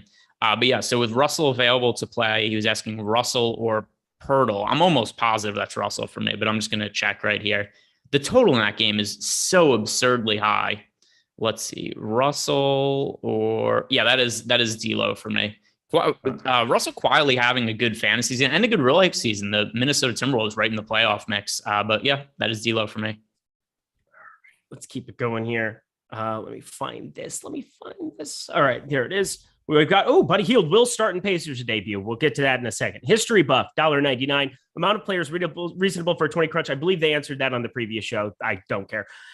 Because, I care because I want to answer your question, but I don't care how many players. I feel like I have to be very careful here. There you go. Adam Palmer, $2. How do you feel about Zach Collins? I do not have interest in him. Yeah, I don't have any either. Let's do this because, this is kind of an interesting starting lineup we just got here. from the Indiana Pacers. Halliburton, Duarte, Hield, Brissett, Batatse. Lovely. So Brissett starting there alongside Batatse. We've got Duarte, Hield. Yeah, I mean, Buddy Hield, seeing that confirmation, we had him projected as if he was going to be the starter. Officially there, does that do anything for you, Greg? Yeah, so I said before that it was going to be hard for me to project Buddy Hield to play a lot of minutes, but I wasn't expecting him to start. Now that he's starting, I feel a little bit better about that, and I think that makes him a viable GPP play. Not somebody that I'll probably be getting to in like 20% of lineups or something like that, but if I give Buddy Hield 32 minutes, then he projects as somebody looks like around 28 fantasy points, and that's worth getting into some lineups for tournaments. Probably have somewhere around 10% of them or so. Okay, that's cool. Ryan Nelson 02, Nets Hawks, do or die playing game. Who you got? Welcome to First Take, Greg, where we get to say opinions on sports that have nothing to do with DFS. But for $1.99, I think we can do that for our friend Ryan Nelson. Nets Hawks playing in a playing game. Who you got? Yeah, so I think I would favor the Nets to win that game, but there are some variables here, namely, where's Ben Simmons at mentally? Kevin Durant, is he going to be healthy? Are the Nets home or away? Because that's if they're the home, thing that matters the if most they're home, to me. they can't. If they're home, Kyrie doesn't play. So give up home field or home court advantage in every series. Just give it up. So, I mean, here's what I've been looking for. I've posted this on. I really want to bet the Nets to miss the playoffs. No books are posting that number, but if I get anything longer than 15-1, I would bet the Nets to miss the playoffs. I think they're very live to miss right now because just where they're at in the standings with the playing spot. And it goes to Ryan's question here. And by the way, because then people go like, oh, Greg thinks the Nets are going to miss the playoffs. That's not what it is. It's the same thing as, by the way, the people who made fun of me for saying the Lakers would miss the playoffs early in the year. They've weirdly disappeared. They don't show up anywhere. But it's the same thing. I never said that I expected the Lakers to miss the playoffs. They were 13-1 to miss the playoffs. I thought that was a worthy bet. And the same goes for the Nets because all of the guys are out right now. Kyrie can't play home games and they're sliding down the standings. If you get into a spot where you're in a play-in game, and if they're the 10 or the 9 seed, they lose. They have to win back-to-back games just to make the playoffs. There's a pretty decent chance they lose one of those and just don't make the playoffs. So I would be looking at the Nets right now. And if I can get anything better than 15-1, I'll bet them to miss the playoffs. Jeff Williams, $5, playing the 555 tonight with a single bullet on DK. Jeff Williams, he's always playing the high dollar stuff. He's always throwing it out there. But you know what? I would too. Congratulations on such things. Is it a viable strategy to play Murray and Ball and fade Embiid and Joker? Yeah, I have more exposure to Murray and Ball than I do to Embiid and Jokic. I will double check. I'm pretty sure I do too. Let me see. On DraftKings, yes, he said playing the 555 there, 11-9. Yeah, I'm just a little bit over the field on them, but I'm way over on Ball, and I'm a little bit over on DeJounte Murray. Joel Embiid 23%. So yeah, I'm with you. I think you can totally fade those two and go to the guard spots there. Yeah, I mean, that's what I have in my lineups. And also, so Frank Castle saying, why does Greg slander the Lakers? If anybody thinks that 13-1 on the Lakers to miss the playoffs before the season was a bad bet at this point, I don't know what to tell you. It's not slander. It's just an opinion that's based on what I think the value of the players on the Lakers were. And I thought that they were kind of a coin flip to make the playoffs this year. And that still kind of seems to be the case. It's not slander. I just think that's reality. Yep, I'm with you. Buddy Hield, man, I am scared. I'm scared of what that roster ship's going to look like because I've seen this episode of TV before where you play Buddy Hield and it doesn't go well. I just don't like this guy. But new situation, I'm going to embrace it. He's starting 30 minutes is a lot different than what we've seen of him of late. So I'm throwing all of that away. I'm just going to be rostering quite a bit of him here now. That's a little freaky here. Rest of the forward spots, though, I want to talk some spend ups here because we're both spending up at the guard spots. There's two massive centers here, but then you have the likes of DeMar DeRozan, Jason Tatum, Jaylen Brown, Tobias Harris, Miles Bridges, all of them over 8K. Is there anyone that you're getting into or that you're rostering above the field right now? Nope. I'm playing cheaper and mid-range guys at forward. Jeremy Grant, I like playing today. We talked about Vassell. I like getting to him. I like getting to Kelly Oubre. I have exposure to Buddy Hield now. Then there's some cheaper guys that have taken flyers on, Bogdanovich is in some lineups for me. Danny Green, just because I hate Danny Green, but the Sixers are so shorthanded that it's not hard to envision a scenario where he plays a bunch of minutes and scores like 25 fantasy points. If actually, here's the pay up forward I'm getting to the most right now. Anthony Edwards, who has not had a good game in a meaningful amount of time, but he is projected right now for 2% ownership on DraftKings. On FanDuel, he is projected for 9% ownership. This is the cheapest price we've seen on him in a while. Mentioned before, the total for this game is 241 points. There is a lot of scoring expected to happen in this game, and nobody is rostering a reduced salary Anthony Edwards. So I think he's a good contrarian play. Once again, it's not like he's somebody who's in 20, 30% of my lineups, but he's projected for 2% ownership on DK. It's pretty easy to be overweight to him. Darren Unker, FanDuel, Healed, Korkmaz, or White and Vassell? Let's see, Healed and Korkmaz. That is, well,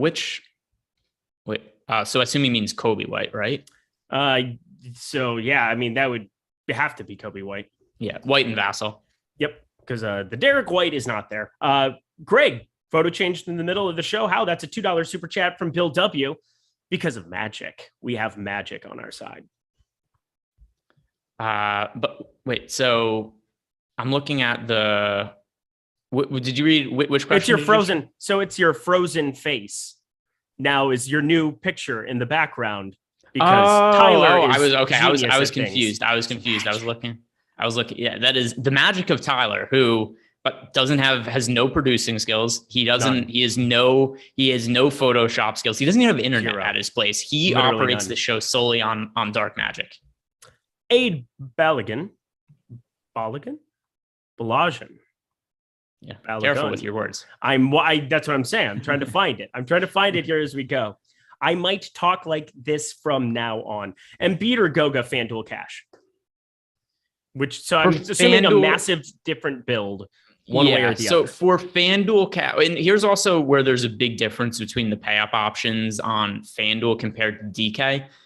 I find it pretty hard to get away from Embiid entirely over on DK. And same goes for Jokic also. Just given their price points, 11.5 for Jokic on FanDuel, 11,000 for Embiid on FanDuel, just due to how popular Embiid is expected to be. I think that he is the guy to go to and cash. That and Goga's a lot more expensive on FanDuel than he is on DK. So for FanDuel cash purposes, I would say Embiid there. In tournaments on FanDuel, and I'm getting ahead of myself a little bit though, I do prefer Jokic to Embiid for FanDuel tournaments just because there's such a big ownership gap between the two of them. It's funny the reversal that we've had in the last 3 weeks now.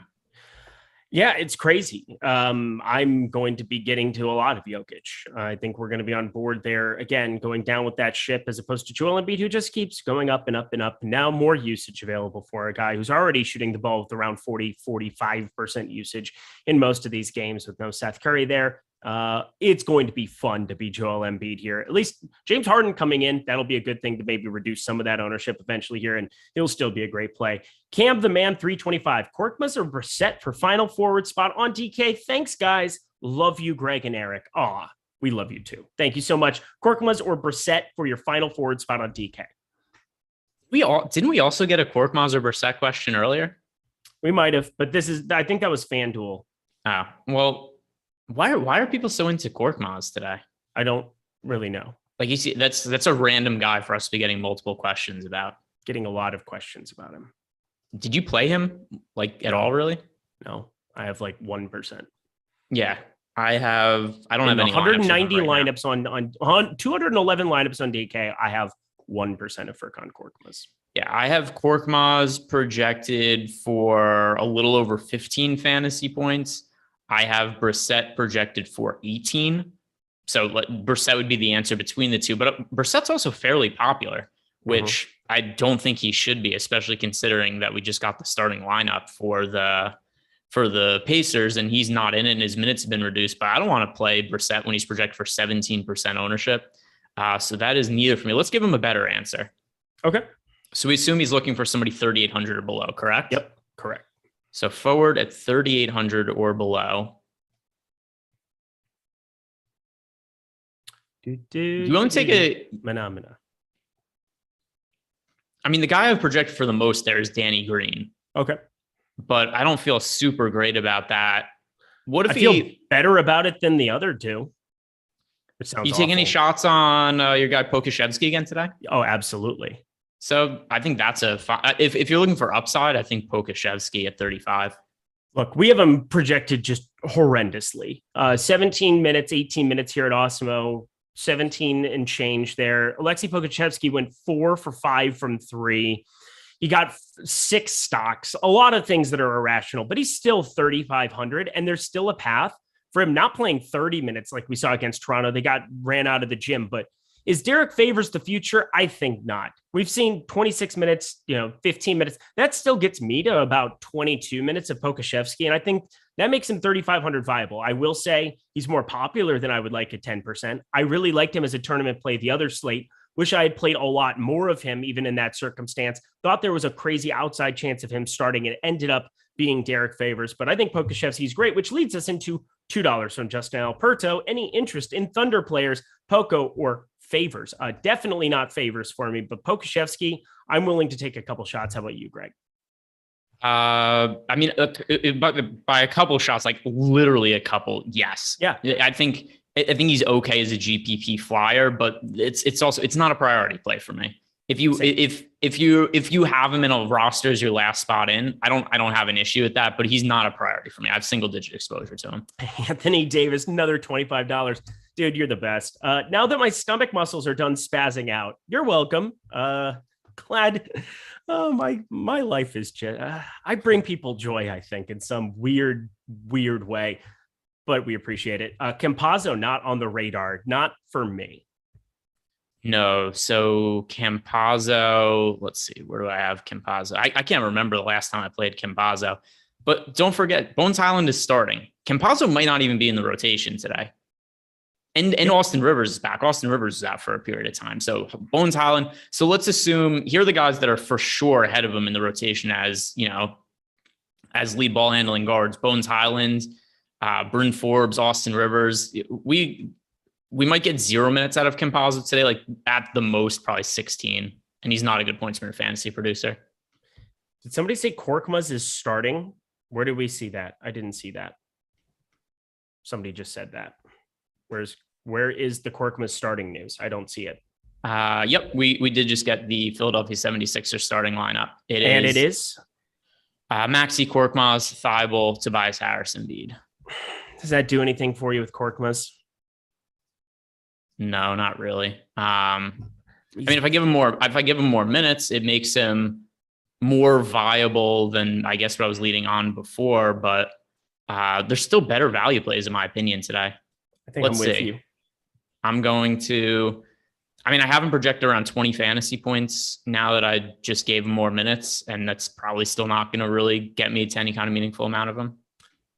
All righty. Let's do this, Greg, here. We got to get to the center spot, and I know we got to round this out here a little bit. We had so many super chats. You guys are the absolute best here. Yeah, Korkmaz is starting. We'll get to the center because, yeah, people are asking a lot of questions about certain guys here. Korkman starting for 10 minutes. Sorry, didn't see that. We're doing a lot of super chats here. We're also not going anywhere here, and that game doesn't lock, I don't believe, for another half hour. See, no, it does lock here in 8 minutes, so you're going to want to get that updated, everybody. But here we go. Yahoo, best place you can possibly go play for this slate. You know why? Because of low rig. It has such a great opportunity. Oh, Austin Rivers active. That actually matters to me. That's a bummer, actually, for Bones Island. Maybe. I already said that before, by the way. Oh, good. Cool. Thanks. Yahoo Fantasy. Sign up there. Lowest rate you'll find anywhere in the entire industry. Get 1 free month of Awesemo Plus Platinum by depositing $10 or more, playing in any paid contest, and you will get that free month. It's not just for NBA, but Super Bowl stuff for the NFL. We got 1 week to go with that. We've got 3 days left. Let's party on with that, Garth. We've got NHL, MMA, PGA, everything you could possibly want. And Yahoo has great contests in all of it. Sign up there. We're going to be talking about them for this extra half hour that we're doing. We're going to be reacting to all of the games, all the slates, how your lineups are doing, ownership, all those things. You're not going to want to go anywhere. But if you're a new user, take advantage of this promotion. This is the best way to check it out. They've got the $1 million big game baller. That's $150K to first, $20 entry. Doesn't get any better or easier than that. You want to check it out.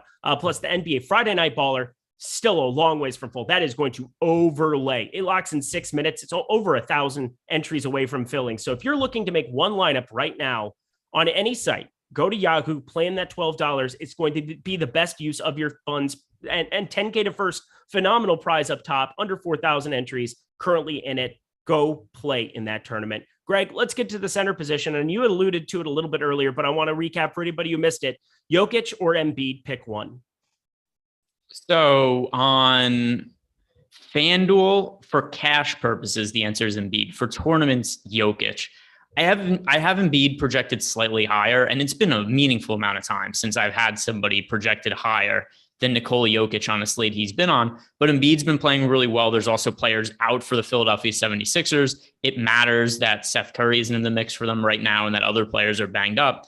But looking at the just ownership gap between the two of them, I don't think it's warranted that Embiid should be 33% owned when Jokic is 9% owned, because I only have Embiid marginally projected better. So I think the ownership is much too wide.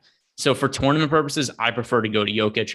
For DraftKings, I'm not really getting to either of them a ton. They're both single-digit plays for me. And the main reason is because how much I like Goga. Goga, I think, once again, we talked about Goga the other day. There's some sort of thing with Goga where people just hate rostering him for whatever reason. He always does well as a starter. And people, for whatever reason, just have it set in their head that Goga always sucks. Goga does not always suck. As a starter this year, he is averaging 29.5 fantasy points per game, and he's cheap. FanDuel's been priced up. DK is still too cheap. So I like getting to Goga today. He's my favorite center play. That kind of limits the amount that I get to guys like Jokic and Embiid. I'd rather pay up for LaMelo, DeJounte Murray, Trae Young at point guard. Are you kind of viewing it the same way, or even for DK, are you prioritizing the high price centers? I'm prioritizing Goga, 4,700. Hard for me not to absolutely love that. One of the best leverage plays you can get in our boom bust tool. I think that does such a good job of encapsulating everything there. I've got this thing from NewsGod too, because something that broke while you were talking, Derek White is available to make his Celtics debut.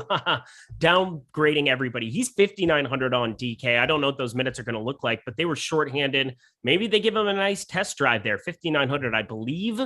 He would count towards points on this slate here. He doesn't project out that well, but it definitely trims some off of Tatum and Brown, who we both weren't going to play, I don't think. But does that do anything for you, Greg? No, like I'm not playing Derek White. And then I had a couple lineups of Marcus Smart, and I'm just going to take those out now. I think that it just makes the Boston Celtics fairly unappealing now. All right. We've got 2 questions, 2 super chats. Bill W, $5. DK Cash, wait on Whiteside. Who do I switch to? Utility 5.7K or lower if Gobert starts? I think Gobert plays tonight. How about you, Greg? Yeah, I do as well. And I also think that game is, fairly likely to be a blowout and not the best situation to target. So to me at center, like I said, I think Goga's the guy to go to at center. Yep, I agree. Goga just projects out that well. LaMelo Ball is like the first guy I'm clicking in. I think you're playing Bones Highland at shooting guard. Those are your 3 kind of core plays right off the bat. Ball, Highland, Batatse, fill it out from there. You can do it. Bill W, thank you so much for the super chat. Cam the Man 325 again. Brissett is starting. Just want to let you guys know so you do your crunches before the game locks. I know he's starting. It doesn't change that much for me. Yeah, and then it's also that we have Buddy Hield's in the starting lineup. There's extra guys there, and it's not a spot. And also that he's going to be popular. So Brissett, like I said before, he's projected for nearly 20% ownership. So with him starting, it's not that he's an outright fade for me at this point, but I've less than the field. I've substantially less than the field too. Greg, we've got 3 minutes to go here. Anything you need the people to know before lock, specifically on anything from these early games? Not really. I think we've covered it all at this point. I think we have 2. Again, center, there's a number of guys. You talked about Capella as being a tournament play there. Yeah, if Whiteside ends up being the guy there who's starting, awesome. But even if, I don't think you play Whiteside because Azubuike, I think, just falls out of the rotation in the event that Gobert starts like we're expecting. Whiteside goes back to his regular role here. But in the event that you don't have Gobert play, it becomes Azubuike still starting, and it's still going to cap a lot of the upside that we're looking at there. But I don't know if there's really anything else I want to talk about here at center. Pretty self-explanatory. Let's see. Any other questions? I'm looking at the chat. LaMelo Herder or D'Lo Oubre from Garrett K. By the way, I just updated my lineups. I am getting to Brissett now around the field, so I think I should say that. Okay, good. Let's good on see. Sorry, what was that other question? I was just looking at the chat at different things. LaMelo Herder or D'Lo Oubre? the LaMelo side. Okay. Man, Kelly Olynyk is so popular, 3,500 over on FanDuel. I just don't think he plays enough minutes that I want to get there. It's just such a weird spot. Anything on Kelly Olynyk today? I think he's a little bit too popular, but there's crazy amount of upside in him, particularly on FanDuel. DK, I don't really find a need to get to him. And also, I have a build for FanDuel, but it's hard to play on both sites sometimes. You're probably doing it and struggling to upload your lineups right now. How do you know?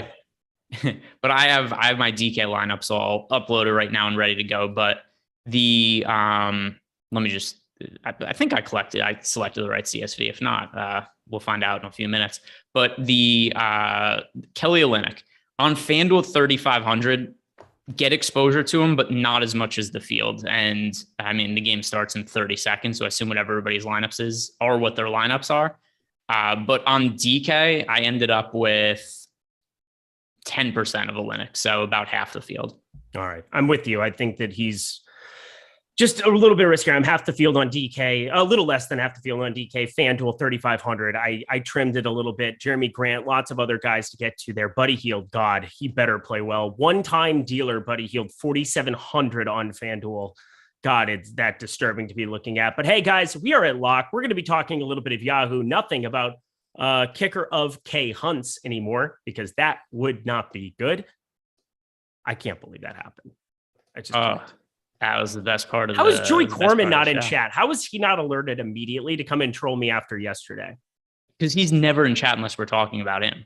Oh, okay, that's true. He might show up now because we're talking about him. He was like Beetlejuice, Joey, and maybe he pops up. Yes, I got my lineups in too. Thank you, DM Brian 007. He likes me. Adam Palmer, FanDuel's running Bamba, Grant, and AJ Pokashevsky bad. A lot of tournament plays in the middle of a Grant who's very, very popular. Bamba and Pokashevsky, any problem with either one of those? I don't. Let me see if in the FanDuel build I had Bamba in any lineups. Mo Bamba. I didn't find Bamba to be that appealing today. I got to like 2% of him on FanDuel. I'm okay with it. I do like Grant a lot today. The thing is, you're only playing one center. Who's AJ? What? Who's AJ? AJ Pokashevsky. Alexei Pokashevsky. I know. Alexei, I think he was just shortening it. It's got because it's got a J in it, and it's kind of different. Alexei, right? Doesn't it? I don't know. I've never heard of somebody Alexei going by AJ unless it's Alexei Jr. If he's talking about Pokashevsky, I think I don't have an issue with him as a tournament flyer. Mo Bamba loves Mormons. I think that's a referral. That's a next level joke about a Mormon film festival that I attended, and very specific. We have very loyal listeners for this show. I can only tell you that. Expert troll game. Who cares? Paul Maleshko, dollar. He didn't have a question. We'll see if he ends up. Oh, how much FanDuel do you have, Greg? That's what he wants to know. He doesn't care about me. He's in a little more than half my lineups. Okay, there you go. That's the answer for that one.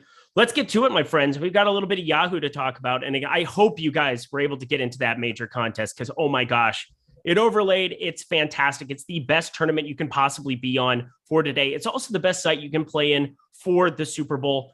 $1 million baller, $150K to first. We're talking 55,000 entries out of all the main sites, the lowest amount of rake amongst their main tournaments. That's why you should be playing over at Yahoo. They are just basically giving you guys as players the benefit of everything in terms of rake, in terms of money that you get back, your point per dollar, point per entry, whatever you want to call it. It is the best place to go play at. So I need you guys to go sign up and play in that. $20 to jump in. Super great payout structure, no doubt about it. But the big game baller, $20 to hop in that. Plus, in Everyone Wins 5K tournament, they have a 10 max 5K to first $8 special. That's going to be something to jump in. We have an Awesemo big game free roll. We're running a 2.5K free roll with subscription prizes up top as well. So you're going to want to go play in that. Go get some free subs over on Yahoo for the Super Bowl as well. Greg, before we get into the NBA, who are you picking to win the Super Bowl on Sunday? The Rams. There you go.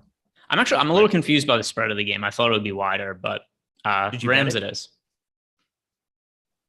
Anything nominal? I was going to say it's not a major futures bet, so you've been smashing the futures bet market for a while now. But I've won I've one bet, one futures bet on this, but I don't know if we call it a futures bet, but I've one long shot bet on the Super Bowl. It's Aaron Donald to win MVP at 16-1. Which look at you. Which I think that number is a little off, just considering the strength of the Rams defensive line, the weakness of the Bengals offensive line. We've already seen Joe Burrow get sacked 9 times in a playoff game.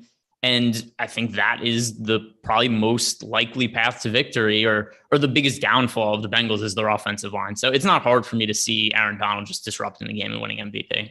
All right, my friend, let's get to the guard spot over on our friend, over at our friends Yahoo here. James Harden up top. Don't play him. Not available. DeJounte Murray, though, is $47. That game is going to be locking here in 30 minutes, or now 26 minutes here till it's Spurs in Atlanta. So DeJounte Murray, Trae Young, $41.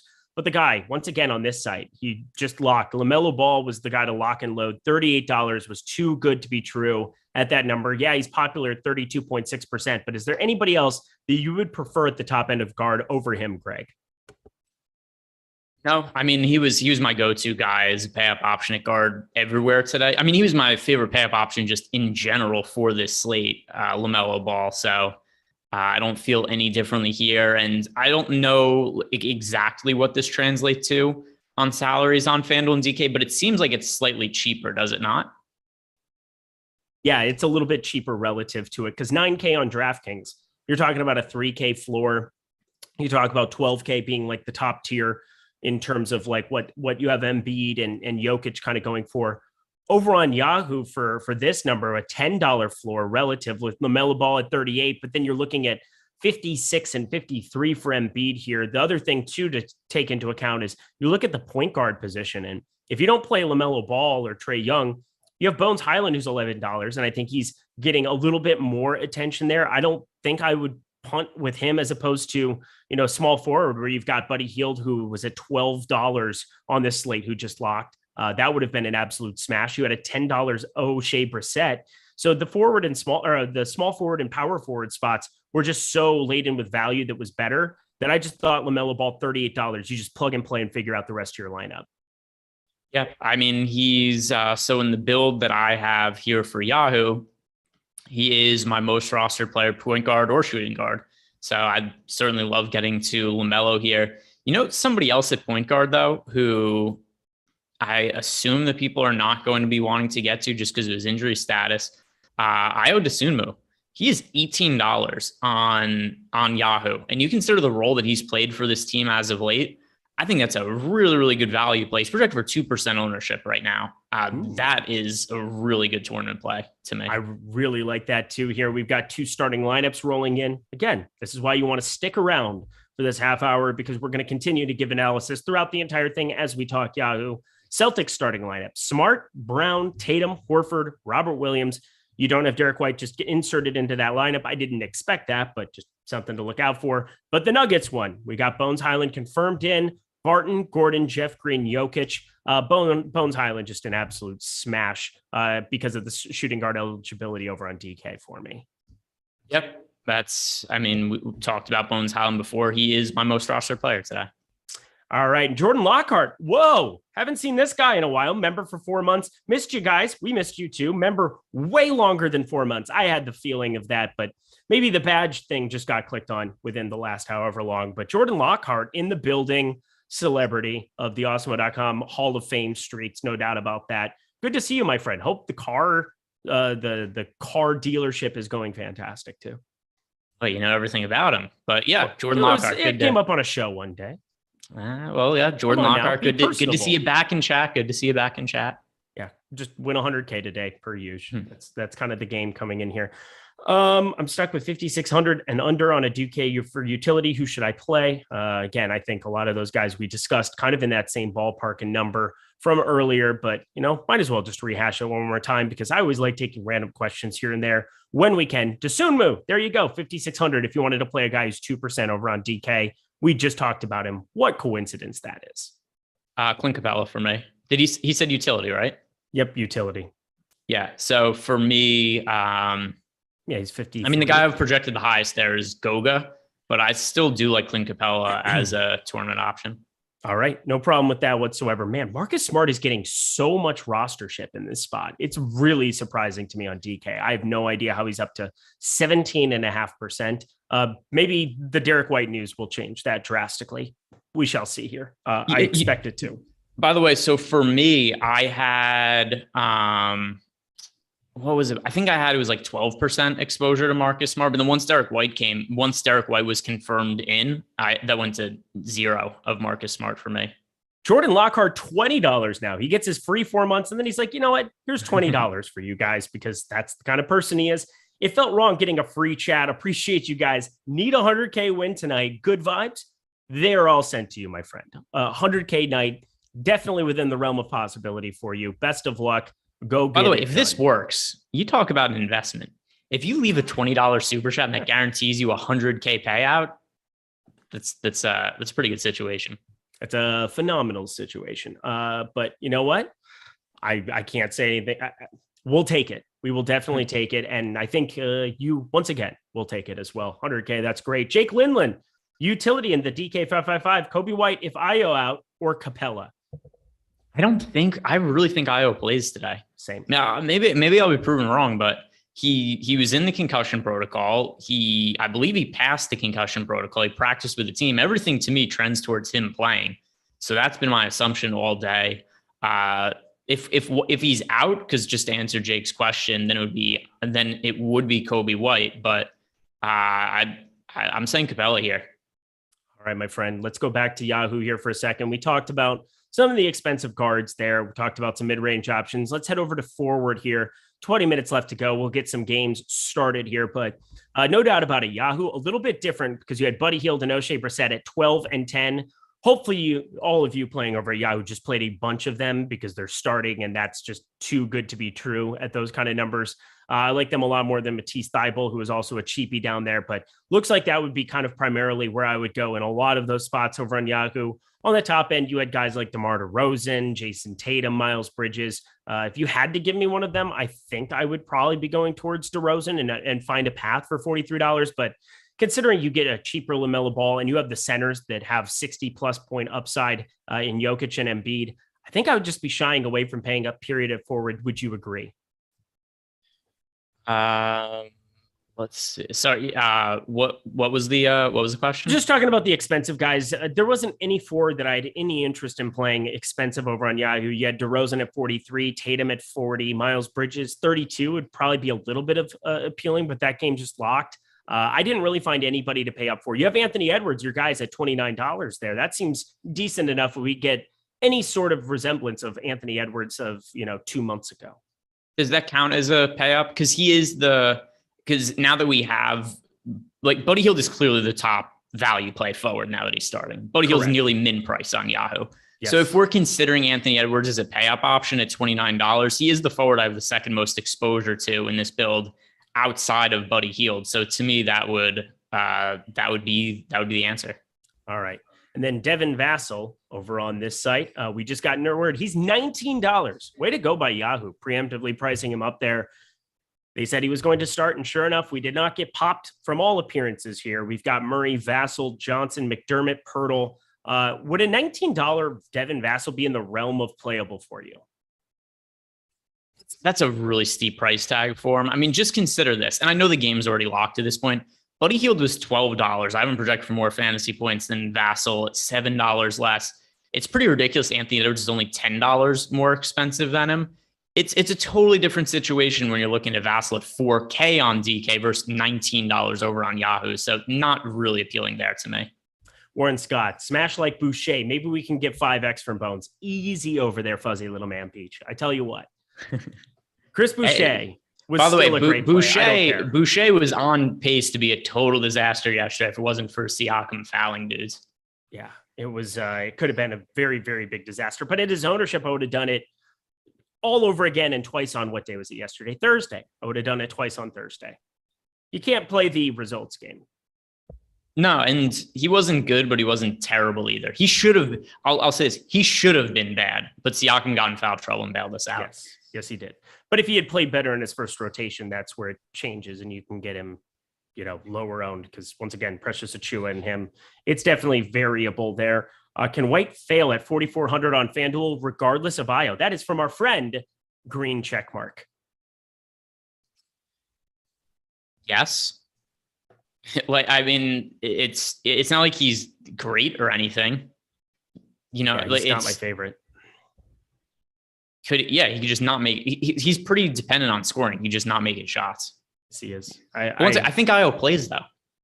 He does, but I'm saying that he's asking, even if IO is in, can you play him at 4,400? You could, but I wouldn't like it. See, that's not the question though. He's saying, can White fail regardless of IO? Oh, so he's saying right. So unless I'm reading this wrong, he's saying like, no matter what happens with IO, can Kobe White fail? Yes. Yes. Is the answer. Correct. Yeah, we were reading it the same way. I'm saying that saying his status doesn't matter. Saying that, so in my mind, I'm saying that you're just assuming IO plays, and we both assume that. We both are guessing that. But in the event that even if he does play, can Kobe White fail at 4,400? Yes, he absolutely can. He becomes more inclined to fail in that event.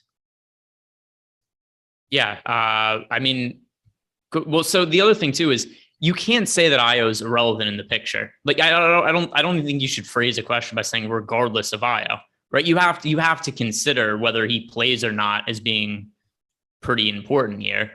And there's a lot more minutes to go to Kobe White if he ends up being out. But either way, I think we see IO play today. How many fantasy points do you have Kobe White projected for today, by the way? I'll pull it up here. I have him for right around 24 on FanDuel. On FanDuel, I have him projected for 21. Okay. So I'm a little higher than you. But either way, 24, it's decent at 4,400, but there's a lot of room for failure there. Yeah, I just don't feel good about it. And think of all the usage that exists when you have LaVine, DeRozan, Vooch. You know, you get IO in there, who's somebody who can create and do a lot of good things. By the way, O'Shea Brissett off to a decent start, 5 points, 1 rebound, but so is our boy LaMelo Ball, 3 points, 1 assist, and 1 steal here in 2.5 minutes. That's nice to see. Always nice to have your guy get on the board here a little bit early. Going through some of the other stuff here, we've got Embiid, 11.6 right from the get-go, 5 points, 3 boards, and a block. Wish I had accidentally locked him in again. That would have been enjoyable. Too bad today wasn't 100% Joel Embiid day part 2. So how much of Embiid did you ultimately end up playing? Did you play on DK and FanDuel today? I played on both because I'm just sicko. Yeah, I didn't because I'm a more played 25% on DraftKings. So I had a 23, came out at 25% for me. And on FanDuel, I ended up with 0. No, I did not end up with 0. That would be stupid. He's definitely in my pool. I don't know why my CSV went away. Let me do the late swap optimize here and find out. More CSV issues? That would be bad. As if today wasn't based on recent results, it'd be terrific. Let me see. Let me put the late swap optimize in and swap optimize it, and we shall see here because that would be weird. 44%. That's way better. By the way, Tyler, is Eric glitching a lot for you, or is that just Am I glitching? What happened? Yeah. It's like you're kind of warping around. Oh, it says the guy who froze for 3 minutes on Zoom. No, I'm not saying this is some sort of attack. I'm not saying this is some sort of attack against you. I was just wondering, is this an issue on my end or your end? On my end, apparently. That's what Tyler's saying. Or it's on Tyler's end. Tyler, be better. Get better internet in Texas. It's all in you. Yeah. Don't point at me. It's not very nice. I'm already having a day. Having a day. Work on your magic spells. Let's go to center here. Let's round out Yahoo discussion because then we can go to some of the games here. Once again, sign up over there. $10 or more gets you a free month of Awesemo Plus Platinum as a new Yahoo user. That is as good of a deal as you'll ever find. Once again, the lowest rake you will find. And I always beat that home because I like having the most for my money. I like playing in tournaments that give me the highest ROI. If you got in that tournament tonight for NBA, you were in absolute business. The best site you can possibly play on week in, week out, day in, day out. Check it out. By the way, LaMelo Ball just absolutely smashing again. 13.5, 9 points, 1 assist, 1 steal. Chris Duarte, 12.2. Hello, how are you? Nice to meet you. That's going to be nice on FanDuel for me. But let's head over to Yahoo Center. Nikola Jokic, Joel Embiid, the tail old or the whatever old question. I'm trying to think of the vernacular for that, but Joel Embiid's $53, Jokic 56, but Jokic is 2%. 2%. I think you want to get to a lot of Nikola Jokic if he's actually going to be 2% on this slate. Yeah, and it's the same thing I was talking about before when I was mentioning the split on FanDuel between Jokic and Embiid. I have Embiid projected for more fantasy points, but it's marginal. It's not like I have Embiid projected for 10 more fantasy points or something like that than Jokic. It's, let's see, what was the exact number? It was about 1 fantasy point more. And that's not something that warrants this kind of gap in ownership between the two of them. Jokic right now, like you said, he's projected for 2% ownership. By the way, it's kind of hard to take action on this because Embiid's game has already started, but there just isn't a world to me where Embiid should have 13x the ownership of Jokic. If the slate plays out 13 times, Jokic definitely outscores Embiid more than once in that scenario. So I think the gap in ownership is too wide. We're looking at, we just got word Gobert remains a game time decision for Friday. I think that needs to be touched on. $40 there for him. If he plays 30 minutes, I think $40 is something that you could talk about him being in play on Yahoo. It's at 1%, 0.1% that we currently have for him there. Obviously, Towns a better straight up play, 16% rostership we're looking at from him. We got the Wolves starting lineup as well. Russell, Beverly, Edwards, Vanderbilt, Towns, exactly what you would expect. So everybody healthy, everybody in there. Is Cat somebody at $40, 16% rostership that you'd consider on Yahoo today? Not really. So looking at the builds I had made on Yahoo, like if I'm going to spend up for a center, it might as well be Jokic. I don't really find that much of a need to go to Towns. And then there's also Embiid. Once again, that game is already locked, but I think Goga was a really strong play at center. I know we've had everybody in chat doesn't like Goga, and that game's already locked. So it is what it is. And let's see, Goga is now off the court. What did he do in his first rotation? Was he good? Was he bad? Was he indifferent? Sometimes maybe good. Sometimes maybe I'm not going to swear anymore. No, it's sometimes maybe good. Sometimes maybe shit. There you go. Let's Goga though. So Goga played 4 minutes. He had a rebound, an assist, a steal, and then he checked out. He also got hit in the head though. Oh, that's bad. Seems bad. Isaiah Jackson season. I don't think Goga was hurt though. I just think it was a thing where he needed to check out for a bit. But he did take an elbow to the head. Did you see the Bob Saget autopsy? No. Yeah, he bonked his head and died. He was in a hotel room and he hit the back of his head, didn't think anything. I mean, who's to know for sure because nobody was there, but at least the autopsy, because it was a brain injury, but they concluded that he hit his head, laid down to go to sleep, and then just didn't wake up. It's so weird. We're so durable, but so fragile. So fragile at the same time. Like babies, the head, they've got like that button you press, the soft spot where they just implode. I've never seen somebody touch the button or anything, but they always warn you about that. But either way, yeah, that's just maybe. I don't think Goga's going to die or anything, but he checked out of the game for a few minutes. On that happy note, D-Niz, $9.99 here. High dollar DK single entry. Best of luck to you. Get ready for this one. We've got three sets of 3v3s. So 3v3v3.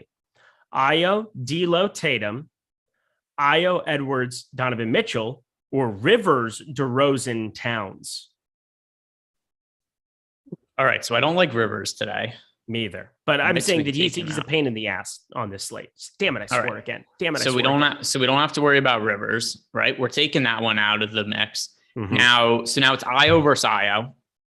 Whatever, he's in both combos. So now we're saying D'Lo, Tatum, or Edwards, Donovan Mitchell. That is Edwards, Donovan Mitchell. So I have, by process of elimination, Dosunmu, Edwards, Donovan Mitchell, and now we just have to hope Dosunmu plays, or else we have to change everything. Correct. I like that take. Let's see. Embiid going nuclear. That's always fun. Durable, vulnerable, all of the things. We are fragile. We are but dust in the wind. Was that Kansas? I think it was Kansas that sang that. So did, Will Ferrell on Old School, of course.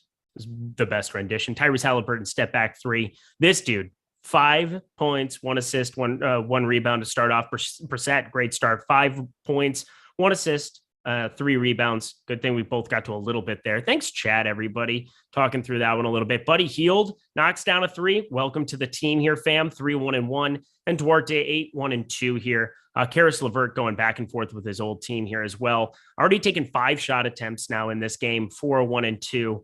A decent start here for that game. Jared Allen now with a putback dunk. Joel Embiid, though, 18.7. What an absolute smash that guy is. Cade Cunningham, also a decent enough start. 3-2-1-2 steals. That's a useful thing on these sites with 3 points for such things. Greg, let's round this out here. We got 6 minutes left for Yahoo. Anything else that you want to talk about for their slate for today? Any other player? Because, again, we have these 3 games that have locked. Anything that you might be paying attention to for Chicago? Because you said Io was a play to keep your eye on. $18 for him over on Yahoo. Yeah, I mean, I love Io, especially, let's see, where is Kobe White projected for?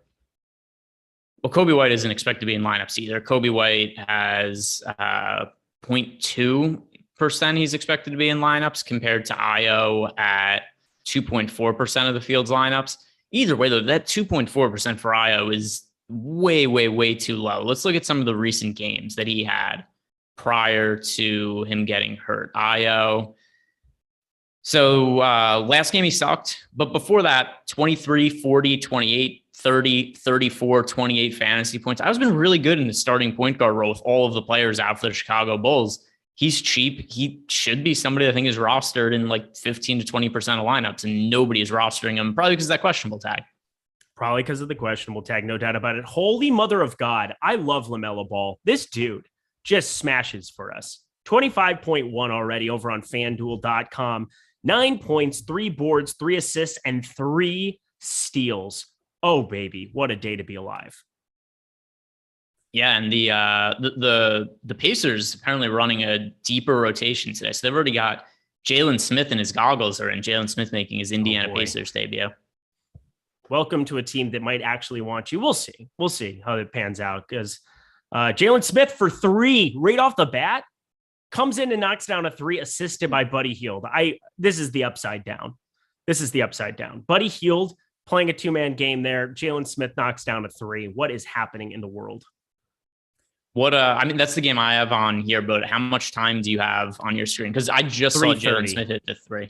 Okay, so for me, it's 354, 353, 352. You're like 30 seconds out of me. Oh, maybe my internet is better than yours, Greg Ehrenberg. It's the desktop version of the NBA TV sucks. It's a lot quicker on the iPad. Yep, iPad season. That's what it is. Greg has self-portraits on each wall because Tyler Zander's funny. That's why.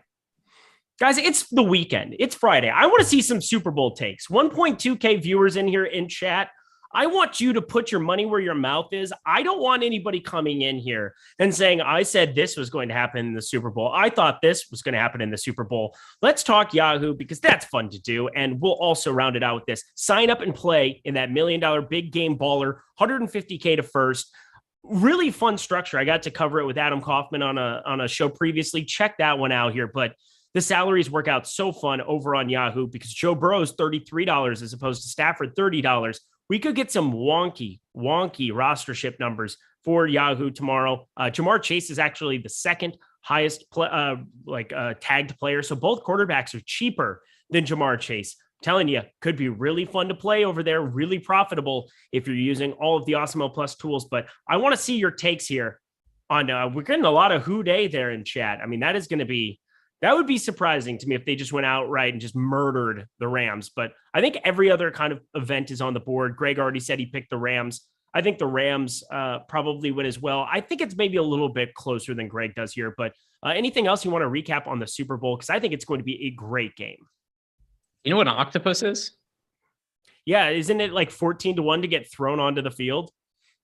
No, that is not what an octopus is. So I found out, I mean, an octopus is also an animal, but it's a football term, because there was a prop on DK and it was 14-1 for there to be an octopus. And I'm like, what is this new NFT? Like, I just assumed it was an NFT thing, but you click on it and I find out that an octopus is a player scores a touchdown and then gets the 2-point conversion after it, 8 points, therefore an octopus.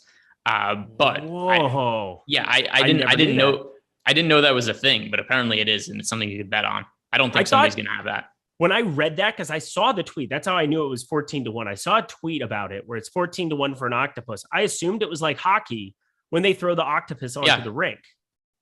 I assumed it was some NFT thing for halftime. Weird. All right, let's see some of these. We got Greg, blue Gatorade. We locking in blue Gatorade?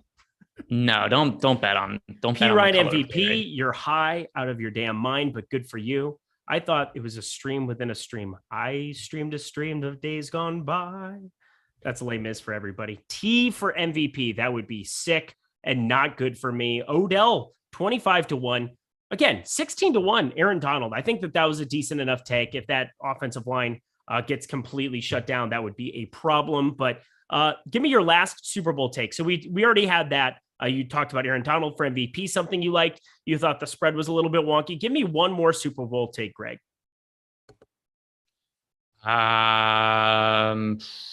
Super Bowl take. Well, I did bet Aaron Donald to win MVP. I think that is the best bet that's currently available. Other takes. Let me go to Odd Shopper. Let's see what we have over at Odd Shopper for a good looking bet right now. Have you placed many Super Bowl layouts yet? A couple. I've thrown a couple. My favorite, and this is the one I was going to close on.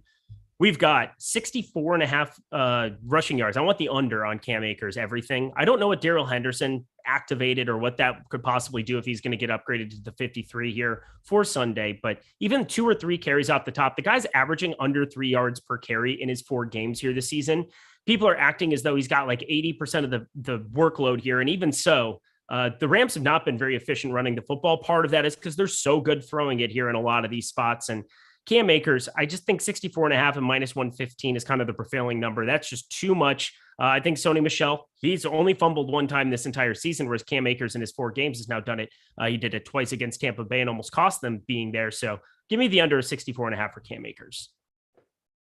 Yeah, so I just pulled up Odd Shopper, and with news that Darrell Henderson is now going to play, we have the under 20.5 rushing yards for Sony Michel looking like a favorable bet. I still have to assume that Sony Michel is going to be the backup running back, but just in the interest of keeping everybody fresh, it wouldn't be shocking to me if Akers, Michel, and Henderson all get playing time, which obviously doesn't lend itself super well to any of them having a lot of upside. So really across the board, I think it's going to be hard to predict the usage for the Rams running backs. So the number one projected prop bet that we have over on Odd Shopper is Sony Michel under 20.5 rushing yards. We have that winning 85% of the time. That might be a little bit high, but either way, it seems like a good bet. That's a fantastic way to end. Head to oddshopper.com, head to Yahoo, sign up with that promotion we have going with them. $10 playing any paid contest, and you get 1 free month of Awesemo Plus Platinum. This was an eventful show. I will put it that way. What a way, going out with a bang for the weekend. I'm going to go hunt down some alcohol or something of the sort to ease the pain of today. But Greg, any final words to the people? Yeah, no. Buy it at a store. You don't need to go hunt for it. There's other people who've already hunted it for you, and they bottle it and they sell it on the shelves. I will hunt my way through it all. Tyler Zander, don't even with me. Thank you so much to Tyler Zander producing. He had fun today. I can tell you that much. He's Greg Ehrenberg. Go follow him at G Ehrenberg DFS. If you guys want some really good futures, if you want some advice in the gambling streets, that's where you go. If you want some advice on how to live life, to its fullest, go to @Lindquist. Go follow me over on Twitter. We'll see you guys here. Same time, same place next Tuesday.